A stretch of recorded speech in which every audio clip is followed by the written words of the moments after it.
Recently, I've come across one of the scariest YouTube channels I have ever seen, and I want to tell you about it. A few years back, a YouTube channel out of Japan began posting videos. Initially, the channel seemed to be a hub for obscure or lost Japanese media, with the majority of uploads being lesser-known news segments or things found in film storage facilities. But as we begin to watch the videos, something weird happens. Strange disappearances, cults hidden in the mountains, rituals to contact the dead, and cursed and haunted homes. What's fascinating about this channel is any standalone video works on its own. The channel maintains its focus of being a series of standalone found footage horror movies. But when you watch them back to back, you may start to notice some things. The same dates mentioned by seemingly unrelated characters. The same signs and symbols show up again and again. And some of the questions we find can be answered by questions we find at other parts in the channel. This, in combination with its excellent tension and scares, makes every revelation we find more terrible than the last. So hello everybody, today we're going to be talking about fake documentary Q. Like I said, every video on the channel works as its own short horror film, so I'd actually come across a couple of their videos before and not realized it was part of a whole. The videos I came across were Sanctuary and Basement, two things that, again, I thought were just cool horror projects, not realizing it's a part of an even bigger cool horror project. Now, it's no secret that I'm not the best at covering this stuff. For some reason, you people like to put up with my subpar expertise, if you want to call it that, but that's especially true here, considering that a lot of the extracurricular stuff for this series is just in Japanese. The series seems to have a pretty big following in Japan, judging by the comment section and all the extra blog posts and fan stuff online in Japanese. But because of that, if you're not familiar with the language, there's only so far you can go, especially considering there's multimedia tied into this YouTube channel that makes it more of an ARG, with things like in-universe blog posts and even a book. That's right, Japan is so far ahead of us in scary videos that even their YouTube channels have novels. So what I want to do today is go through the YouTube channel that thankfully has English subtitles and talk about what can be picked apart from the videos themselves and what makes these scares work so well. And if you do speak Japanese and want to learn more about the story, then I'll have those links in the description. And if you don't know Japanese but still want to learn about the other stuff from the story, I've got links for that too. For one, there's a lot of great resources in the Fake Documentary Q subreddit, including user Regensis Chronos, who is currently going through the book, translating it to English one chapter at a time. And a couple English-speaking channels have covered this channel before, people like Rainbot and Nightmind, and I'll have them linked in the description as well, but one channel I really recommend you check out is Tub Spoopy Club. Spoopy Club. Yeah, she's currently uploading parts of an analysis of this series, but unlike me, she speaks Japanese and is incorporating her knowledge from the book into her analysis. So I highly recommend you check out her channel, and also at the time of recording, she only has 141 subscribers, so show her some love if you could. And also before we begin, show me some love if you could and also want to. That's because the Manhunt collection is currently available at Wendigang.shop and will only be available for like less than 2 weeks. So get the t-shirt, journal, WIU hat, and jacket while you can. And also for Black Friday, you can get in on the cryptid enamel pins. This was a fun drop a lot of y'all seem to like, so until Monday, you can get it for half off. That's right, half off its original price, and if you order now, it'll be there in time for Christmas, but there's only a limited supply, so get in while you can. And as always, if you decide to support by picking up some merch, it means the world. Really appreciate you all. And who I also appreciate is the sponsors of these videos who make sure I can still make a living, even if I have to say things like suicide a lot, which I'm going to have to do in this video a lot, which I should also probably mention trigger warning for that in this video because it's a Japanese online horror story. So of course there's going to be a lot of that, but it's going to be cool. I promise. Well, not that. The suicide will be cool. The videos will be around it. That is decidedly not cool, of course. And something that's really not cool is not taking care of your body. I know it's the holiday season. I know we're all traveling to see friends and family and finish up with year-end jobs, but that should be all the more reason to stay on top of your health, not ignore it. Thankfully, today's sponsor, AG1, is here to help. That's because AG1 is the daily health drink that combines your multivitamins, your pre and probiotics, your antioxidants, and much more in one easy drink. Outside of the holidays, it's hard enough to remember a bunch of pills and doses you have to take. And AG1 makes it easy because all you need is 8 to 12 ounces of water and a spoonful of AG1 and you're good to go. I have a notoriously terrible diet. I had 2 different kinds of pasta for dinner, to let you know where I've been at lately. But AG1 helps me feel better throughout the day, keeps my mood up, and it's not that it's some miracle tonic, it's just the things that your body's been looking for. Now with their extra flavors like berry, tropical, and citrus, you can do it the way you want it. And if you want to get in on this offer, then now's the perfect time because of AG1's holiday bundle. All you got to do is head to the link in the description at drinkag1.com/Wendigoon or scan the QR code, and along with your order of AG1, you will get $126 in free gifts. That's right, things like a shaker bottle, a metal canister for your AG1, as well as AGZ and different flavors of AG1 in a sample pack. All of this available for the holiday season. Again, that's drinkag1.com/Wendigoon or scan the QR code to get in on this incredible offer today. Thank you all for watching the ad. Thank you to AG1 for sponsoring the channel. Their link will be in the description. We are back to the video. We are going to go ahead and get into it, but as always, thank you for watching. There's really not a good way to explain what the fake documentary Q channel's format is going to be like because it changes so much between videos, other than to say it's always within the realm of found footage. Sometimes that's a mockumentary, sometimes it's like a handheld Last Survivors perspective. Sometimes it's just security camera footage of something really bad happening to someone. A lot of the analysis for this channel doesn't make sense unless you have the pieces of other videos that come later. So I'm going to save most of the closer analysis until after we've had a run through of the series. And also, to overstate this point, this series is too good to let me spoil. You don't even have to watch the whole thing if you don't want to. Just go watch a few videos before you let me ruin the surprise. Like I said earlier, Basement and Sanctuary are great, but you should also check out Passengers or Film Inferno. All of those are some of my favorites. As a matter of fact, the quality in those videos, especially Film Inferno, combined with some of the actors we see in this series who are actors in mainstream Japanese horror films, let you know that this is a production far beyond most scary YouTube channels. So let's begin with our first video titled Cursed Video. The text on screen from the Q channel tells us that this was archived footage from a TV company. Again, the Q channel itself seems to be a sort of archive. So what we're about to watch is something that was meant for a TV network but was never aired for some reason. The crew from this TV station was investigating a rumor that they found mentioned on several forums. The rumor being that there's a VHS tape at this store that if you watch it, it will kill you. So a network director and a cameraman go to this store to investigate the urban legend. After they can't find it on the shelves themselves, they ask the young clerk who doesn't know what they're talking about. The clerk calls his manager, who wasn't supposed to come in today, but on hearing these guys are looking for the video that kills you, decides to come in. When the manager gets there, he seems to be familiar with the tape that the two men are talking about. One great thing about this video that will stay consistent throughout the series is their attention to detail. In whatever format they're trying to mimic, they adopt all the tales of it. The way every secondary figure's face is censored. The way the shelves and advertisements are censored. The way the cameraman hides the camera until the manager consents to being filmed. It all makes you feel like this is really something that was going to be put on a network. Eventually, digging around in the office, the manager finds the old tape, which sure enough has a giant label across the front of it that says if you watch it, you'll die. So of course, while standing around next to a VCR, the guys decide to watch it. The manager says that there's a specific sequence in the video that is said to be the part that kills you. Otherwise, it seems to be a pretty run-of-the-mill, low-budget horror movie. But the sequence in question is certainly odd, as all it shows is 3 black and white portraits. The first portrait is too dark to make out, while the other 2 seem to be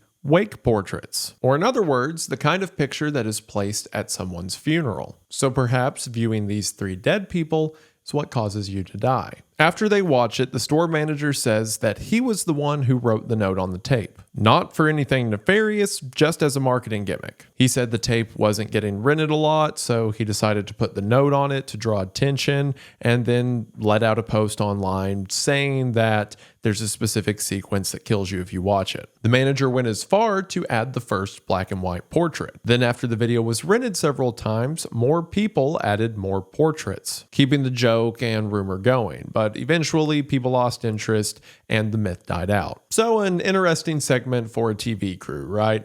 There's a rumor online that this video kills you, and it turns out the guy selling it said that just to make it popular. Well, when it seems the segment is over, the channel tells us some more information. It says that shortly after this was filmed, the director and cameraman died, and we're shown more footage of their interview with the manager, where we see the director bought the tape off of the manager. We then learned that this footage of the TV crew, as well as the original VHS tape, were found in the TV company's archive. So we then, after a warning, see the clip in question. After which, in the final moments of the video, we hear a conversation between the director and cameraman before they left the video store, in which the director notes that the manager said there's 4 photographs in the sequence now, but the director and cameraman only counted 3. And with that, Cursed Video ends. Cursed Video is a setup we're all familiar with. There's a haunted tape that if you watch it, you're going to die. And the TV crew checked it out, and it turned out to be a marketing stunt.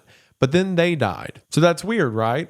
Why, if this was something the manager just made up so the video would get rented, why did it actually happen? Things to keep in mind for later. Our next video, Strange Messages, is about an odd cassette tape that was sent in to the network. Considering we're told this from captions on screen we'll see throughout the series, we can assume that this network is the Q channel itself. Attached to the cassette tape is a voice message. A woman says that 30 years ago, she began to receive weird prank calls in the middle of the night. So she went to the police, who recommended she kept an answering machine to record what was being said. And this cassette tape is simply a compilation of those recordings. And some of the things she was sent are weird. Some of it's just weird tones and music. But some of it is people asking and calling out, and never the same voice twice. Others are people repeating phrases or numbers over and over, like one that continuously says 6451. And in some instances, it just sounds like suffering.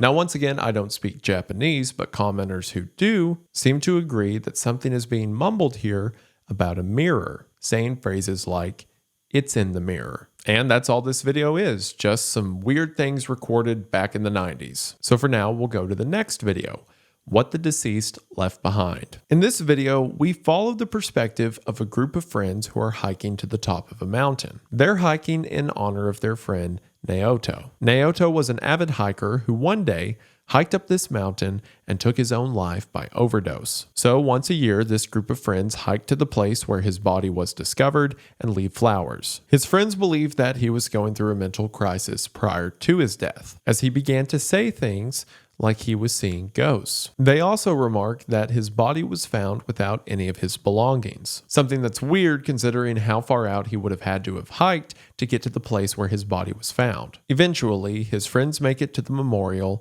and leave a bouquet of flowers. They have a moment of prayer and silence, and all seems to be well, or at least mostly well. See, if you pay attention to a lot of the subtleties in the dialogue of this series, you'll start to notice some clues. Some of them are so subtle, I can't tell if I'm just making stuff up. But I don't think so, because other equally subtle instances later in the series turn out to be clues to whole new discoveries. So at the risk of being paranoid, which is pretty much my job description, his friends are kind of weird. Like, for example, they mentioned at the beginning that they do this every year. But during the hike itself, they seem very unprepared. They're out of shape, they're panting, they're asking which way to go. And then after they leave the flowers at the memorial, it gets even more weird, because they seem confused on what to do next. asking if they should take the flowers, if they should leave them, if they should stop recording. Again, just little things that seem out of place for a group of people that are coming up here for their friend and supposedly do it a lot. This is made even more weird by what happens next. If you'll remember, Naoto was found without any of his belongings. Well, one of the friends suggests that maybe they should clean up the litter around the memorial. And as they do, somehow, they come across Naoto's bag, which they mentioned earlier that there was a whole police investigation around this. If that bag was lying 20 feet away, they would have found it. And not only is it suddenly here now for them to find, but it is in a much better condition than it actually would be if it was just sitting out here for years. Regardless, they go through the bag and find a camera, books, and something that's blurred out. And this video ends by showing us a slideshow of what was found on the camera. A lot of it's normal, pictures of the mountain, pictures of nature. At 7 minutes and 4 seconds, there is this weird image of what might be a cave. But more importantly, there are 2 pictures that stands out. One is a picture of another hiker walking away. This would be mostly normal if not for the fact that Naoto's friends say this looks exactly like him. So does this mean someone else had Naoto's camera and took a picture of him right before he died? And if so, why would Naoto have given it to them? Why would it wind up back in his backpack? But most alarming is the last picture we see. A picture that simply shows us this: a giant column of smoke making its way up the trail, supposedly towards Naoto. This was the last photo taken before his death. The bottom of the smoke almost appears as legs. Perhaps this thing looked like a person initially, or appeared as a person until the photograph was taken. Whatever this is, Naoto wasn't alone out here. And maybe he was right when he said he saw ghosts. And with that, this video ends. Now, up until this point, nothing explicitly supernatural has happened yet. Obviously, it was implied in the first video that the director and cameraman were cursed for watching the video, but they just died. We didn't see a ghost or anything. Well, this is the first time of something that will continue to happen throughout this channel. There are ghosts or demons or something in between. The supernatural certainly exists in this world, but it exists in weird ways. All we can ask ourselves for now is what really happened to Naoto. Our next video is titled Exorcism, and it's being filmed by a psychic and his cameraman who perform exorcisms. The text tells us that this was being recorded as advertisement for the psychic's business, which, funny enough, this fictional psychic actually has a website you can check out that advertises his exorcism services as a fun little tie-in to this ARG's world. Also, something else in this series that's on display in this video is the uncanny ability of every actor they hire. Because you never see repeat actors, at least I don't think you do. So for each of these videos, they have to get a whole new cast, and every time they blow me away. Like, never once am I taken out of the scene because the acting is bad, except for explicit instances where they want me to be taken out of the scene because the acting is bad. Like here, you have a psychic who's taking his job very seriously, walking up with a hired cameraman who couldn't care less. And look at how that interaction plays out. 20分じゃないの21分ぐらいあります。いや、もうええからとりあえず Like, I don't know where they find these guys at, but it works every time. The two come to the house and are greeted by a couple. The husband and wife believe that the wife may be possessed. They say that she has uncontrollable swings of emotion and violence. They've been to hospitals and shrines, but no one can help them. Until eventually, a family member recommended the psychic services. The psychic asked to take a look around their house, and as he moves through the walls, the outside, you're probably asking some questions about him. Given the fact that he's hired a cameraman to advertise his business, you probably think this guy's a phony. At least that's the impression I had when I first watched this video. However, regardless if he's a phony or not, he's about to walk into something very real. After checking out the house, the psychic tells the couple that the wife is in fact possessed, but it's not that bad. He says the gates of the house are covered in various spiritual symbols, and it's allowed the house to be an open gateway for wandering spirits. Well, most of these spirits simply enter the house and do nothing, because they don't see the people as a viable host. But the spirit that's attached itself to her is a lost kid, someone who's just afraid as she is, and someone who it won't be hard to ask to leave. So the psychic gets his gear together and begins to perform an exorcism. Sure enough, as the exorcism begins, the woman begins to cry. It's hard to tell at what point she's crying or the spirit inside of her is crying or laughing. Again, the acting is top notch.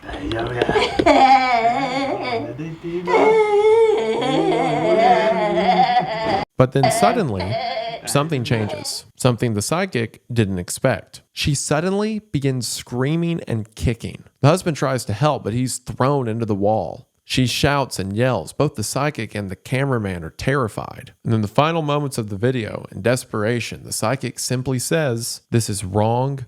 We failed." The "we failed" line is haunting. Normally, you would expect an exorcist in these scenarios to say something like, "We have to try something else," or "This isn't going well." But to say "we failed" sounds like it's irrecoverable. Whatever's happened here is something powerful. And if you pause the video at just the right time, you can see what that something is. Because as soon as the freakout begins, you see this. This does not appear to be the spirit of a lost boy. If the psychic was right and this house had been an open gateway that spirits could just walk into, then perhaps this lost boy was only inside of the woman to hide from whatever this is. There's greater forces at play that even those who know of the supernatural aren't aware of. Also, this kind of thing happens through the series constantly. There are a ton of secret background images or faces that are terrifying. There are two I will point out as we get to them that are awful and have made me lose sleep. And I don't even say that to be like, oh, they're so frightening that you won't be able to sleep. No, like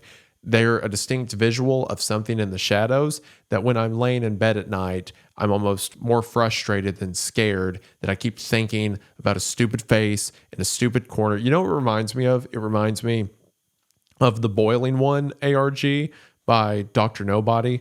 That like the face that peers over the bed and it says like, oh, when you go to sleep at night, you'll think at me and that will summon me. For like a week, I would be laying in bed at night and I would think about that line and have to be like, I guess I'm awake for another 10 minutes just looking at the corners. Isn't this great? This is fun. I love scary videos. Did I call him Dr. Nobody? I mean, Dr. Nowhere. He knows who he is. You know what?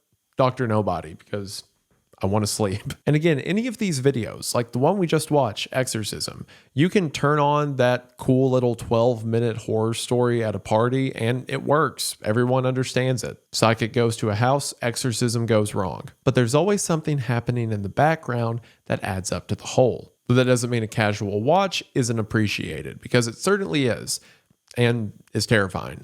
Our next video is titled House of Mirrors. And true to the name, the video opens with a guy walking through a house, recording a bunch of mirrors. At first, we don't know why he's doing this. It seems he's walking through a house someone is living in and is just away from. We get some details as to who might be living in this house when we see things like a kid's toilet seat attached to the larger toilet seat, or a walker in the shower. Perhaps a family lived here, but for whatever reason they're gone, and now a bunch of mirrors are in their place. At 1 minute and 51 seconds in, our videographer shows himself in the bathroom mirror. What's interesting is he's wearing a shirt that's written in English, but it's easy for us to read left to right. Normally in this situation, if you were holding up a camera facing a mirror, then the image in the camera would be reversed. In other words, the shirt should be backwards. But because the shirt isn't backwards, that means the video file itself that we're watching has been mirrored. Left and right's getting mixed up is actually something we'll see a few times throughout this series. As he continues to film the house, the channel tells us that the videographer was hired to film all of the mirrors in the home. And we're told the house was previously inhabited by a husband, a wife, and the wife's mother who had dementia. Until one day, the mother with dementia disappeared, and the wife became convinced that her mother was in a mirror. Again, it's evident in the video itself, but this series does such a great job at its tension and build-up. First, we have no idea why this guy is filming mirrors, and then we hear that a woman disappeared and someone else was convinced that she's in the mirror. So now, every time we see a mirror, every time the camera glances past one, we're looking for details, trying to make out someone in the background. Eventually, while in the top floor of the house, while the videographer is filming a mirror, the door behind him flies open. He freaks out and turns around to see that there's another mirror propped up in the now open closet. The two mirrors are now facing each other. If one mirror can hold a person, then what can two repeating mirrors hold within them? This freaks the cameraman out and he runs out of the house. However, after his footage ends, the channel takes us back and shows us a couple things we might have missed. Particularly, that in the background of two of the mirror shots, just as we feared, we can see the image of a little girl standing at the back of the room and a tall man in a suit, both of their faces obscured. Some people, because of the suit coat, tied the tall man to the image we saw in the cursed video, the darkened portrait of the guy in the suit in the segment that's supposed to kill you if you watch it. But don't worry, we'll be seeing more of these two later. All we need to know for now is that the wife seems to be right. There was something in the mirrors. Our next video, Bivouac, follows the perspective of an outdoor vlogger. Specific locations get censored out in the series, but from what we can see, she seems to be hiking through the countryside of Japan. It seems that her plan is to make her way to a lodge further up the mountain before night. However, as she's walking through the woods, she seems to get lost, eventually becoming panicked, unsure of what way to turn. This leads her to getting so lost that she has no other option than to set up camp for the night, which I just have to say, I understand she's an outdoor vlogger and probably camps out by herself a lot and all, but she is way too comfortable with this. Like, she goes from freaking out to panicking to having no idea where she's at to just, oh, well, this spot's fine. She vlogs the whole process of setting up the tent. At one point, she points through the trees and says that she sees the moon, although I'm not entirely convinced that's a moon. And then as she's laying in her tent, reading before bed, filming all the while, she hears something outside of her tent. She crawls out of her tent and shines the light in the direction she heard. Before us, we see 3 large tape sticks held together by a large pink ribbon. These sticks were not there when she made the tent, which means while she was lying there, someone walked right next to her and tied these together for some reason. Perhaps to mark her for something, perhaps as some kind of ritual or spell. Whatever it is, she does the smart thing and gets out of there. However, after making it to safety, she decided to go back and review her footage. And at one point in the footage, when she was trying to decide which way to go, she hears this.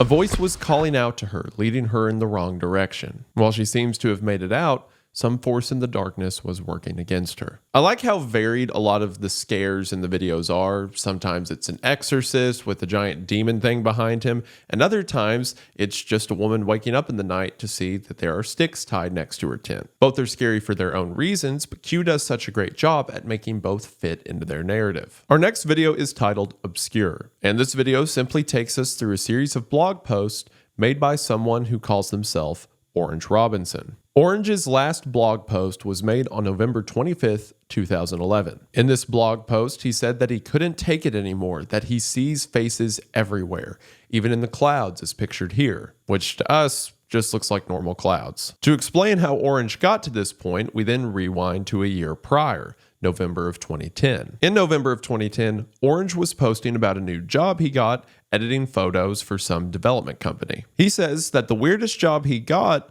was from a client who remained anonymous. This client simply requested to have a face largely plastered over a picture of a family. And the face looked like this. It's hard to tell exactly what we're looking at.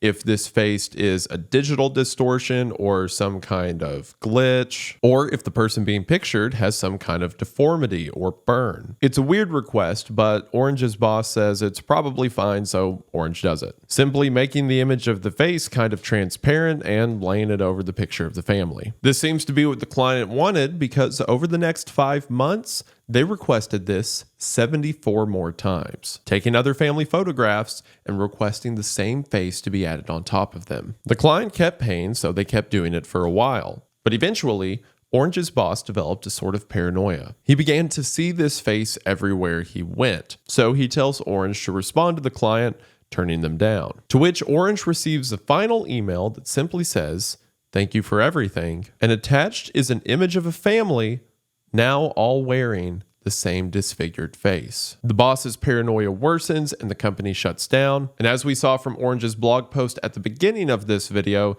it seems he didn't do too great either. That's all we get out of this video, but what could it mean? Was this just some client who was mad at a family and wanted to throw this gross picture over their image? Or if some have speculated, perhaps the client was the disfigured person and wanted their image lazily put on top to feel like they were a part of a family. But if that was the case, then the final image throws that theory out the window, because they send back a picture that if this is just about image distortion, they can clearly do themselves. There's something more nefarious happening here, and why did the client want Orange to be the one who did it? Our next video, Sanctuary, has to be one of the most popular from the whole channel. We're thrown into the perspective of a man running at night, clearly out of breath and panicked. From the timestamp in the camera he's holding, we can see that it's February 4th of 2012. He runs to his car and throws the camera on the dash. As he begins to back away, his friend comes running out of the darkness, just as panicked as our driver is. The friend begins yelling, saying that the driver was going to leave him, and it seems from the conversation that they did leave a friend behind. The driver remarks that all that matters now is to get out of here and then call the police. We don't know what the men saw in the darkness,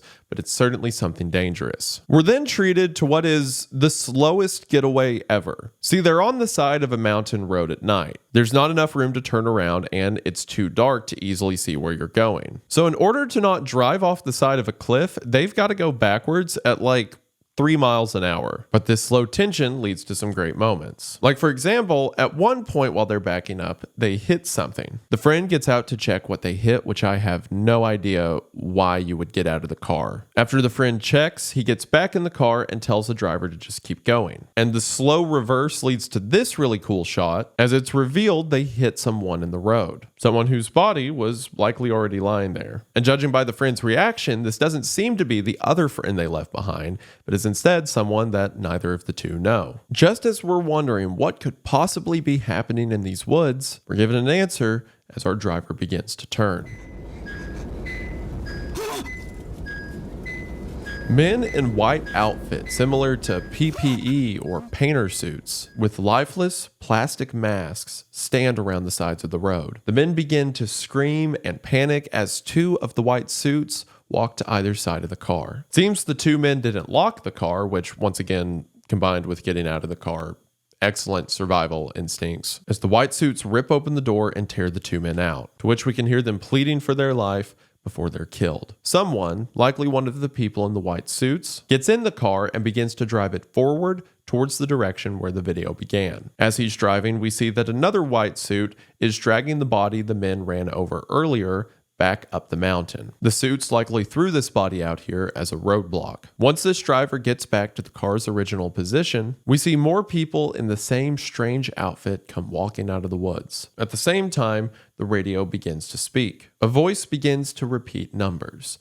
The numbers are 8673. This driver then notices the camera grabbing it, at which our video ends. And once again, this worked so well as a standalone horror story. Couple guys driving down a dark road at night come across what seems to be a cult or some kind of ritual, and then they're killed by whatever group is out here in the woods. But as it relates to the whole, we've had some hints of something being off in the woods. From the hiker that died up there having a picture of a ghost coming up the trail, or the vlogger who was clearly being followed by someone who tied those branches outside of her tent. Perhaps this cult we see in Sanctuary is responsible for these things, or they're just one of several weird things happening in the forest at this time, which, spoilers, it's the latter. Our next video, Flower Offering, shows us news reporters conducting street interviews. They're asking people what they're upset about, what's one thing about their life they wish they could change. Most of their answers are normal until they get to someone who identifies as Mr. S. Mr. S says that if he could change anything,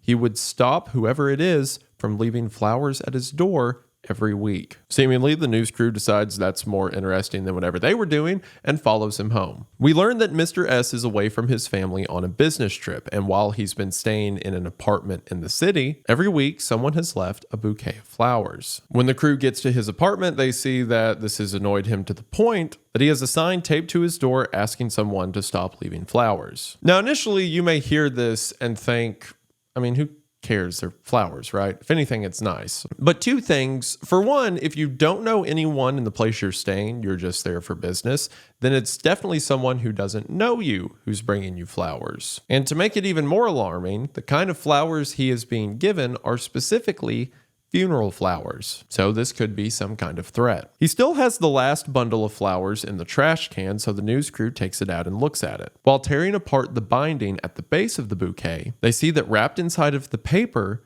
is a shredded photograph. So they put the pieces back together and see that it's a photo of 3 kids. And the face of the middle kid has been rubbed off. Mr. S doesn't recognize these kids. Regardless, it makes his situation all the more alarming. The news crew asks if they can put up a camera, and Mr. S agrees. For a week, the news crew watches the camera and nothing happens. They see Mr. S come and go from work, and the only person who interacts with the door is an upstairs neighbor who, when passing by, just looks at the sign on the door and looks at the camera and goes about their day. It seems that the camera worked in deterring whoever this was from leaving another bouquet of flowers, but coincidentally, that means they couldn't catch it on camera. Since they can't dedicate all of their time to this, they decide to end the investigation. So they go to see Mr. S and tell him that although they have to leave, he can keep the camera, and he thanks them and they're on about their way. As they're leaving, he even leans over the balcony and waves down to them. And that's the end of the video, but if you pay attention, there's more happening here. Because after they're saying goodbye to Mr. S, if you look over his shoulder,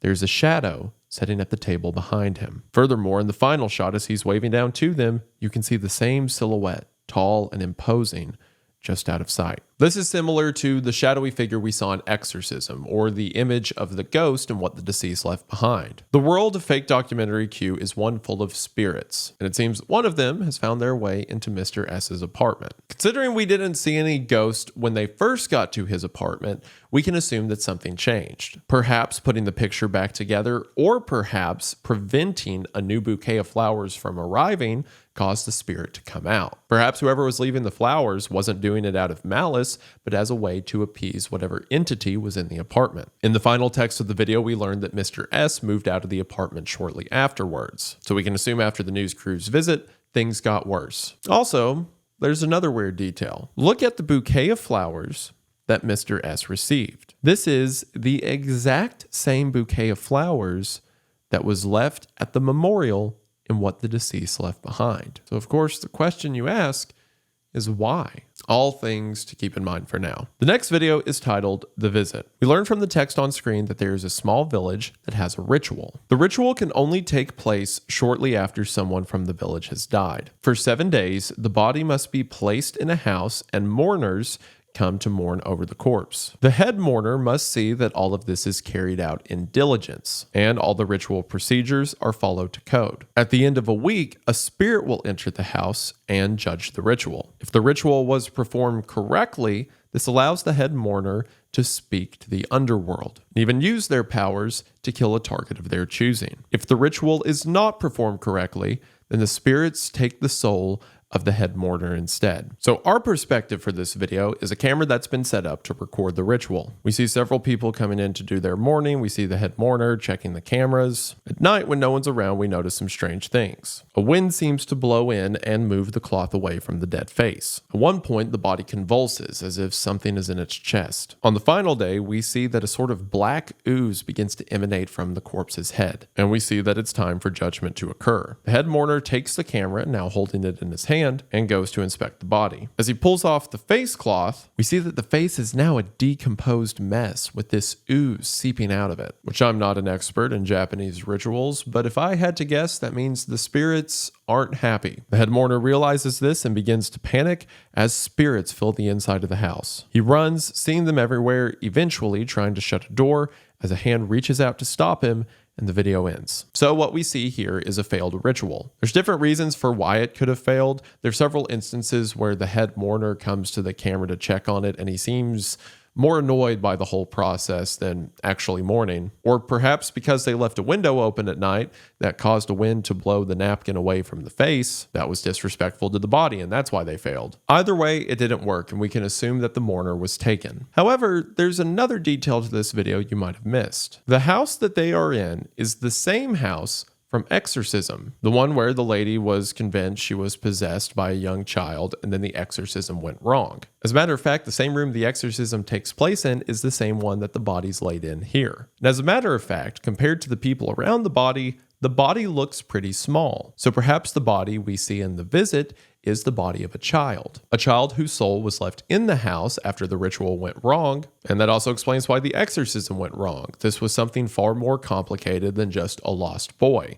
There were darker forces at play in the house with the psychic. Regardless, The Visit is another look into the supernatural elements of this world. Our next video arguably doesn't have any supernatural elements at all, but is still very creepy. Our next video, The Portrait, comes from a television segment that aired on a local news network. The news network was recording the daily life of people in Japan for little 1 to 2 minute bumpers to air on the network. One of the episodes they did was about a husband and wife. The husband was a retired cop and police sketch artist who is now suffering from the early stages of dementia. This is intercut with the director of this segment, someone referred to as Director N, giving her experience about filming the old couple. She says they were there for a collective 7 days over the course of a month. And this was just supposed to be about their daily routine, getting up in the morning, what they make for dinner. That is until the director noticed an odd pattern. Every day, Hideo, the husband, would go on a walk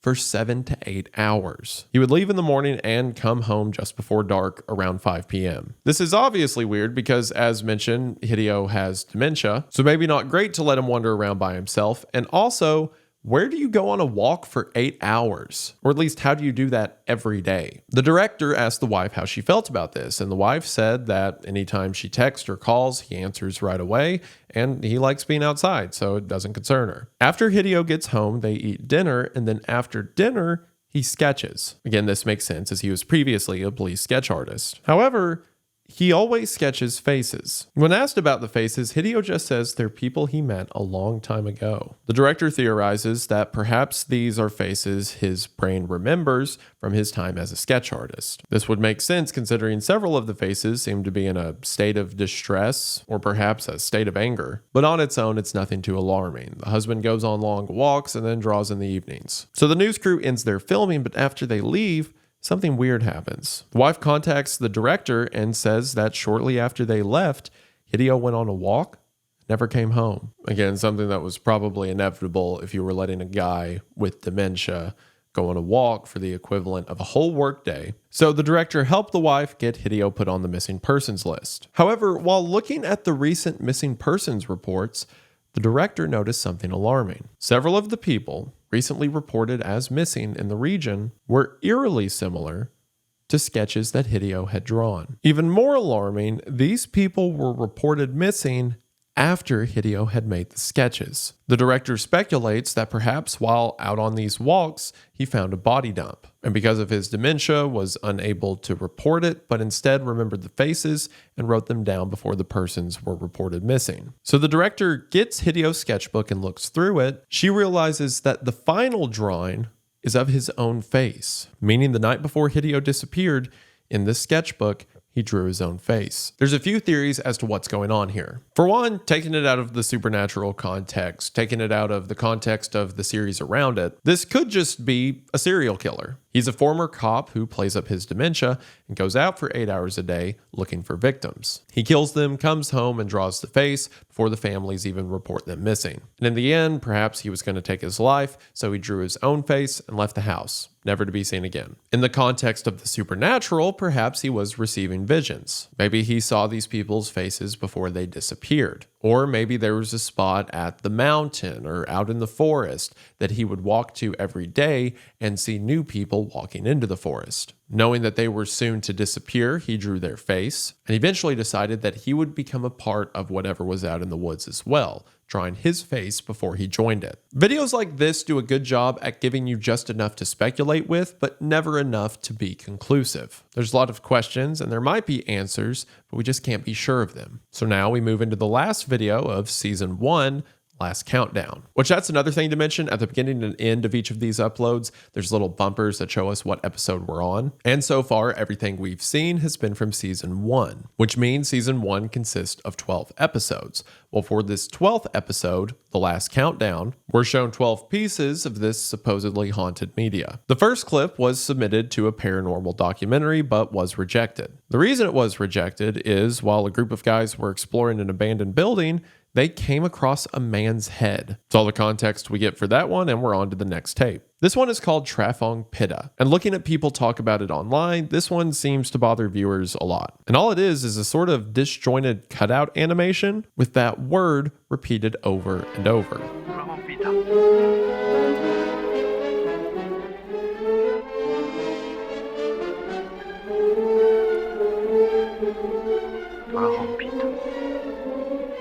As the upload says, this tape itself has never been shown in any TV guide and seemingly was never aired. I think the reason this one bothers a lot of people that watch it is because it is weirdly reminiscent of a lot of early 2000s like TV bumpers, especially between educational segments. Like I feel like I saw a bunch of stuff like this on Animal Planet or Discovery. So because it's in a place in the user's mind that they're probably familiar with but can't remember that well, it identifies itself to your brain as being familiar, but there's something clearly wrong with it. It's like a reverse nostalgia. Well, what is the opposite of nostalgia? Desiderium. What on earth? Okay, well, trauma. I guess that would be the opposite of nostalgia, but what is desiderium? A feeling of ardent longing or desire, especially for something lost. I mean, kind of, a little bit. That's a good word. I'm keeping it. The next clip is called Butterfly Scotoma. A butterfly is, a butterfly, and a scotoma is the medical term for a blind spot. This supposedly came from a relaxation DVD that was sold in 2004. However, viewers complained that the DVD did the opposite of relaxation and instead made people sick and nauseous. We're shown a clip from the DVD that just shows a waveform of a piano being played, and then when the keys are reversed, the waveform is seemingly upset by this. For whatever reason, this led to a lot of people falling ill. The next clip is called Nanami is Home. The text tells us that a widower sent in this footage after his wife died. And according to him, someone sent him this footage over and over. Footage of what seems to be a silhouette, similar to the ghostly apparitions we've seen up until this point, leaning around a corner. The widower says that Nanami is back from the afterlife. This man believing this clip to be of his dead wife. We then get a message across the screen that just says, "We do not have a kid at first place." Now, you may think this is in reference to the clip we just saw. Perhaps the husband is saying the two of them don't have a kid. But the "we" here isn't in quotations. This seems to be the Q channel speaking directly to us. And we're in the middle of a countdown. So first place probably refers to the countdown, right? So why would they randomly tell us there's not a kid in the first place of the video we're watching? The next clip comes from a segment involving the filming of a nightclub that aired on TV. According to the staff at the station, if you look at the clip for a moment, you can see the image of a red-faced man, someone who the staff referred to as Ogiwara-san. And that's all this clip is, just the staff saying there's this red face in footage they aired. Now, Ogiwara is a name within Japan, so does this mean that they just picked a random name and assigned it to this face? Or, as we've seen with hints of the dead coming back to life in apparitions, maybe the staff knew someone named Ogiwara and for whatever reason believes this to be them. The next clip is, in my opinion, the most bizarre from this episode. It's called Must Not Watch Video Art. And we're told that it's an animation that was made by a 14-year-old boy. The boy had a terminal illness and died shortly after making this. In honor of him and in respect for creating an animation at such a young age, this animation was shown in various schools. However, this animation caused hysteria in students that viewed it. All this animation shows, and I'll let you figure out your own symbolism for it, is drawn characters over live action video of a beach. There is a red shape with one eye that builds things and changes other things. A blue circle whose only defining features is red lips and legs walks up and we see the red shape look at it. We then see both of the shapes before a large spiky yellow shape before the blue shape is changed to red and contorted. We then see the red shape come out of the previously blue shape, meaning the red shape changed it from the inside. And then we see this real abstract thing with like spinning circles and a yellow shape falling, and have fun with that. Our next video is called Sky. Physical copies of this video pop up periodically online and always sell for high dollar amounts. The footage itself is of two younger guys, simply called A and B. It seems that what they're recording is a sort of self-promo, perhaps to get themselves on TV or for their own comedy duo. And the text on screen theorizes that perhaps the reason this always sells for high dollar amounts whenever it pops up online is because years later the boys are embarrassed by this and make sure to buy it before anyone else can. Which is an amusing explanation, and nothing in the video is weird, so then why is it on this list? Why is this considered a cursed video? And why is it titled Sky? The next video is titled The Voice of the Dead. We're told this is a recording that was left behind by a religious family. Title on it reading 1986, July the 3rd, Voice of the Dead. And the audio sounds like this. Overlaid on this audio is footage of what appears to be several men on computers in a laboratory or office room. And overlaid with this, we see a silhouette standing in a doorway. We don't know how these visuals connect to it yet, but if this is a recording from the dead, it sounds like a recording from hell. What does it mean by a religious family? It says that it was left behind by a religious family who lived there. Where is there? And also, in Japan, they write dates from greatest to least. So in other words, year, month, day. So July 3rd, 1986 would be written as 1986-73, 86-73, or 8673. The same numbers we heard on the radio in Sanctuary. So does that mean these two are connected? Is this religion the family was a part of the same one we see in the woods in Sanctuary? Once again, things to keep in mind. Our next clip has a strange opening, as it shows us the word glove, but written in a calligraphy that shows faces on the letters themselves. Despite the word glove, this clip is titled To Not Look in the Eyes. It says that this video was stored in a temple, and it was there because it was said to have a bad influence on the eyes. When we see the clip itself, it's rather unremarkable. We see three guys smoking and drinking, standing around a jungle fire. This, in combination with the gloves they're wearing, makes it seem as if they're just getting warmed up while talking. However, if you look at some of the details, something is off. We can hear cicadas in the background. It seems to be a warm summer day around them. On top of this, they don't look like they're trying to stay warm, judging from the rest of the clothes they're wearing. And the gloves they're wearing seem to be large asbestos gloves. Gloves made to grab something hot or prevent physical contact with something. Perhaps what we're witnessing here isn't men trying to get warm, but instead, men who are trying to burn something. And of course, most strikingly, the top of the entire video is covered in a black bar. Text on screen then tells us that this black bar was put here so we would not look in their eyes. What is this video a clip of? Why was it found in a temple? And why can't we look in the men's eyes? Our next clip has a default title of DSCF007.AVI. We're told that the camera with this footage was recovered from a car accident that killed its driver. The car itself was stolen, and the identity of the driver, supposedly the one who stole the car, is unknown. But what we're watching appears to be footage recorded before the theft. This footage shows our cameraman hiding in the bushes as two other people walk down a road at night towards a running car. It's almost as if our cameraman is preying on them, waiting for his moment to steal the vehicle. This seems to be confirmed when text tells us that one of the two men shown walking towards the car was later identified as the vehicle's owner. 1 hour after this, there's more footage of the cameraman walking through the forest at night, panting, filming the trees above him before the clip abruptly cuts. So somehow the person recording stole the vehicle and crashed it and died. Or perhaps there's a different explanation. It's hard to make out in the clip, but maybe the two guys that are walking in front of the car are the two people from Sanctuary who try to make an escape in the car. We never see the model of car that the two were in Sanctuary, but perhaps the one we see on the roadway is the same. If that's the case, and this camera was found in a wrecked car, then perhaps the camera and body were placed in the car by the cult. I mean, for all we know, maybe the cameraman in this clip is the dead body that was ran over by the two men in Sanctuary. And this clip catches their final moments right before the attack. Our next clip is called How Many Laps Until Harutakon? We're told that this is a cursed video from a university, and that Harutakon is a student at that university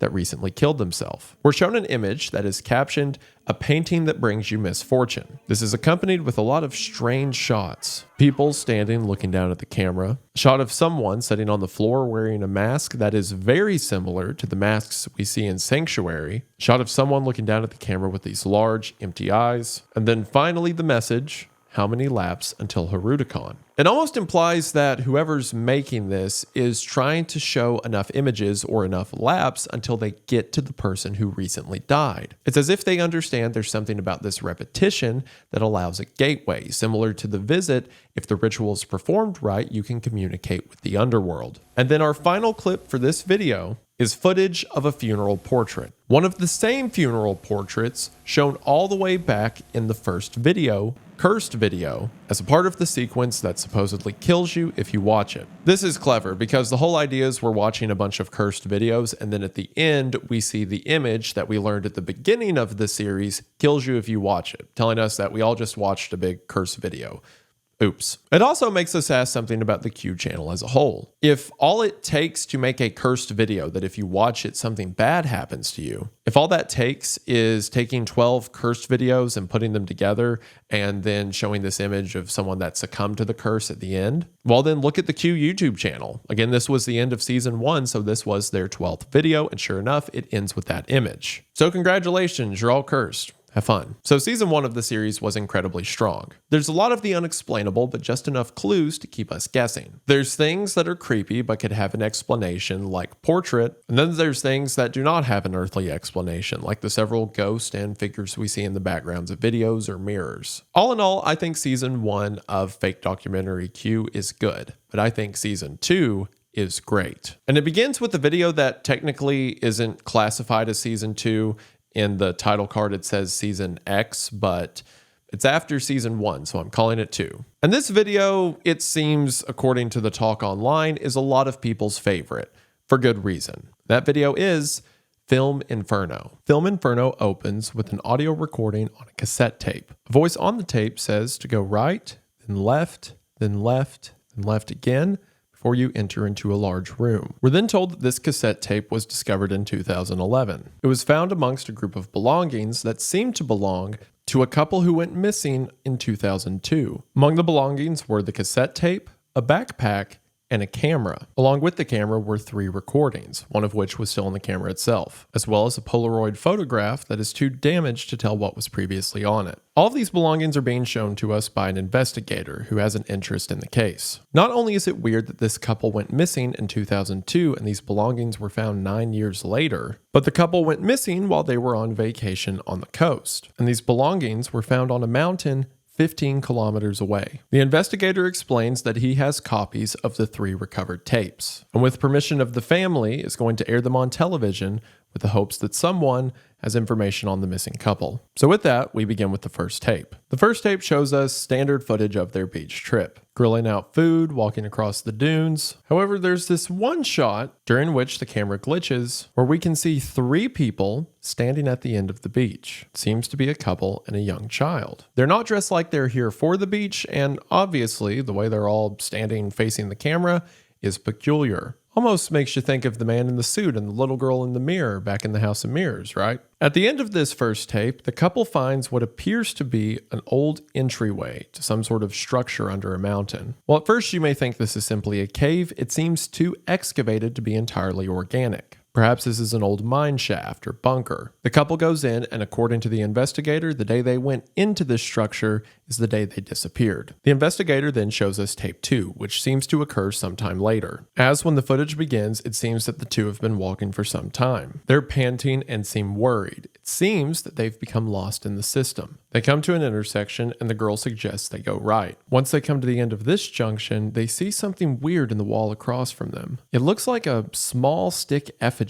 but covered in a red string or wire. They walk past it and decide to go left, eventually coming to a dead end, to which text says they walked back to where they began. While investigating a corner of the cave, they come across several strips of paper. According to the subtitles and their dialogue, these words are mysterious, and the man is unable to read them. On the way back, they pass the wall where the doll was earlier. Only this time, it's been moved. It's now lying on the ground. Bothered by this, the man picks up the doll and throws it back to where he found it. From here, the couple keeps walking the way they came. As they're walking, however, we cut back to their perspective, and when the man turns around to look at the woman, he sees the way they have just came is now caved in. Silently and without indication, the cave system seemed to change. It's now impossible to go the way they came. Wherever this cave is, it won't let them out unless it wants them to get out. With no other option, they continue forward, eventually coming across remnants of people that were seemingly left down here. Clothes, shoes, bags, but hauntingly,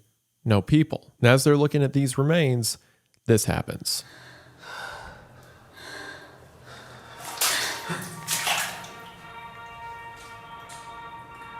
Classical music begins emanating from down the cave system. Completely alien and strange to their surroundings, it seems to be calling for them. The music down here has to be one of my favorite moments from the series. It reminds me, as does the rest of this video, of the found footage movie As Above, So Below. As the juxtaposition from what we're hearing to the setting we're in is alarming. They continue to walk forward towards the music. They come across more things like shoes and shirts in the water. Eventually, their path seems to end at a large cement room. Peering inside of the room, it looks to be what was maybe at one point a loading area for mine carts. But with the music, it's transformed into a brutalist ballroom. And as they continue on, as quick as it started, the music stops. We then cut to some time later. Seems the two of them are sitting on the ground, unsure of what to do. Eventually, he shows her a Polaroid he's found. He tries to tell her something regarding it, but she shakes her head and then runs off in dismay. He goes looking for her,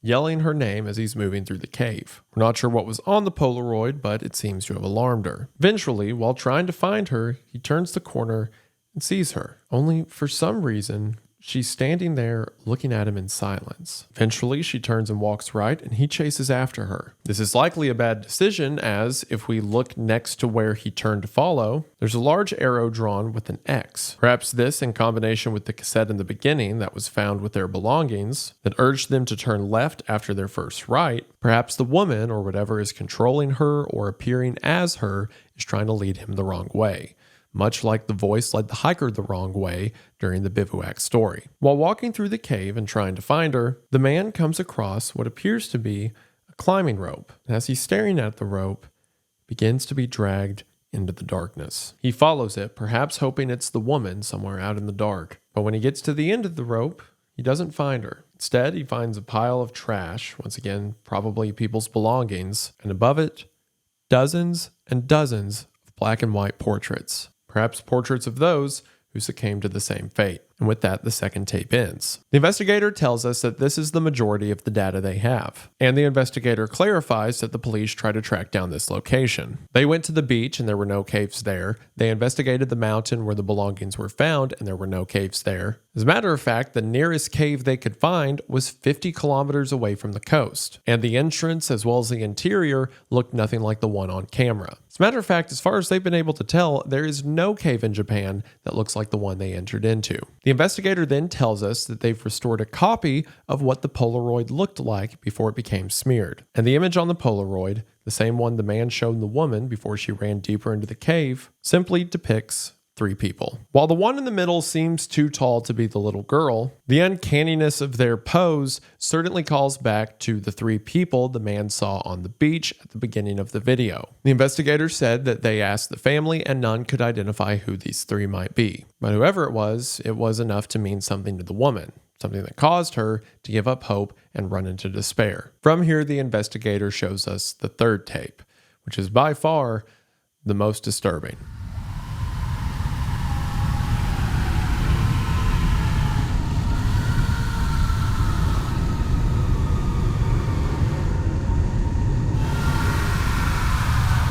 It seems like, similar to As Above, So Below, the couple found their way into hell, lured by some entity deeper and deeper until there was no way out. It's easy to see why this is a lot of people's favorite. For one, this set or whatever location they filmed on is incredible. Perfectly gets across the idea of a cave that's a little too welcoming, like it has stairs built throughout it, but never hits a point where it seems fake. The danger always feels real. The whole time you're worried as to what he's going to shine a flashlight on next. And what were the people on this Polaroid? What were the people on the beach? This is actually one of the instances when the associated book comes into play, because it's got stories related to the belongings they find in the cave, as well as the striped shirt, who that belonged to, and the climbing rope. And it even has more information on the 3 people seen on the beach. But again, I don't speak Japanese, so go check out Spoopy's video in the description. One thing I do want to point out is the classical music that is used. The song that is being played is Triumphal March from the play Ada. This play is set in ancient Egypt, and it's about 2 forbidden lovers. At the end of the story, as punishment for their love, they are forced to be buried alive together. Sound like anyone we know? It's like the mountain or whatever entity is within the mountain is mocking them, knowing they won't get out, knowing they won't go any further than the cave wants them to, and knowing that eventually they'll wind up in hell. Whatever forces are at play within the spiritual realm of this world, they're not good, and they seem to want to harm humanity, even if humanity never asked for it. Our next video is titled No Fiction, and it's probably the best acting in the series. A note at the beginning tells us that this footage was once again found at a TV station. At the beginning of the footage, we see the director, named Fukuwaza, and his camera crew have come to a woman's home. However, when they knock on the door, she seems very hesitant to let them in. We learn that this woman's name is Noriko. And the reason she was hesitant to let them in is because she's agoraphobic, or as it's known in Japan, a hikikomori. In other words, someone who decides to live within their house and rarely, if ever, go outside. We're told that Noriko's father and mother previously ran a hot spring inn, and they, as well as Noriko, were well liked in their community. However, at the age of 15, Noriko's older sister disappeared. This caused her to become afraid of leaving the house, and for the past 38 years, she hasn't been outside. Her parents died 10 years ago, their ashes still in their old room. And for the past 10 years, Noriko has been living on their savings. We're then told that this documentary was supposed to air on TV, but the director died midway through making it. So a new director named Taguchi steps in. When he first comes to the house, she is especially weird. Any comfort she had with the old crew is gone, and it seems like something has changed. Which again, the actress does an incredible job at selling this role. On top of that, since the previous director's death, Noriko has put talisman all around the home. It seems she's regressing further into whatever mental state she's in. The director and cameraman begin to poke around her home and find things like what appears to be a red death mask, as well as old pictures in her parents' room. They then sat down to talk to Noriko, who says some interesting things. For one, she says that her older sister has disappeared, but also that her older sister hurts her, hitting her whenever Noriko thinks about going outside. Noriko rolls up her sleeves to reveal she's covered in bruises. Either her sister, in some way, is still with her, or Noriko is hurting herself. Noriko even says she still talks to her mom and dad, who tell her not to go outside. Noriko says there's a face in the room, that when she looks at it, it makes it safe in there. Perhaps she's referring to the mask that was found earlier. After the implication that Noriko may be harming herself, the director gets a mental health counselor involved. A counselor who Noriko agrees to let come to the house and talk to her about what she's feeling. As the cameraman is recording the two of them talking, there's this strange glitch when we lose audio and the counselor looks at the camera. For some reason, it's implying that Noriko going out, at least with this counselor, may not be a good thing. Eventually, she agrees to leave her home with the crew. She'll sit in the back seat of the car and drive around for the first time in, again, nearly 4 decades. She goes on the drive, but seems worried the whole time,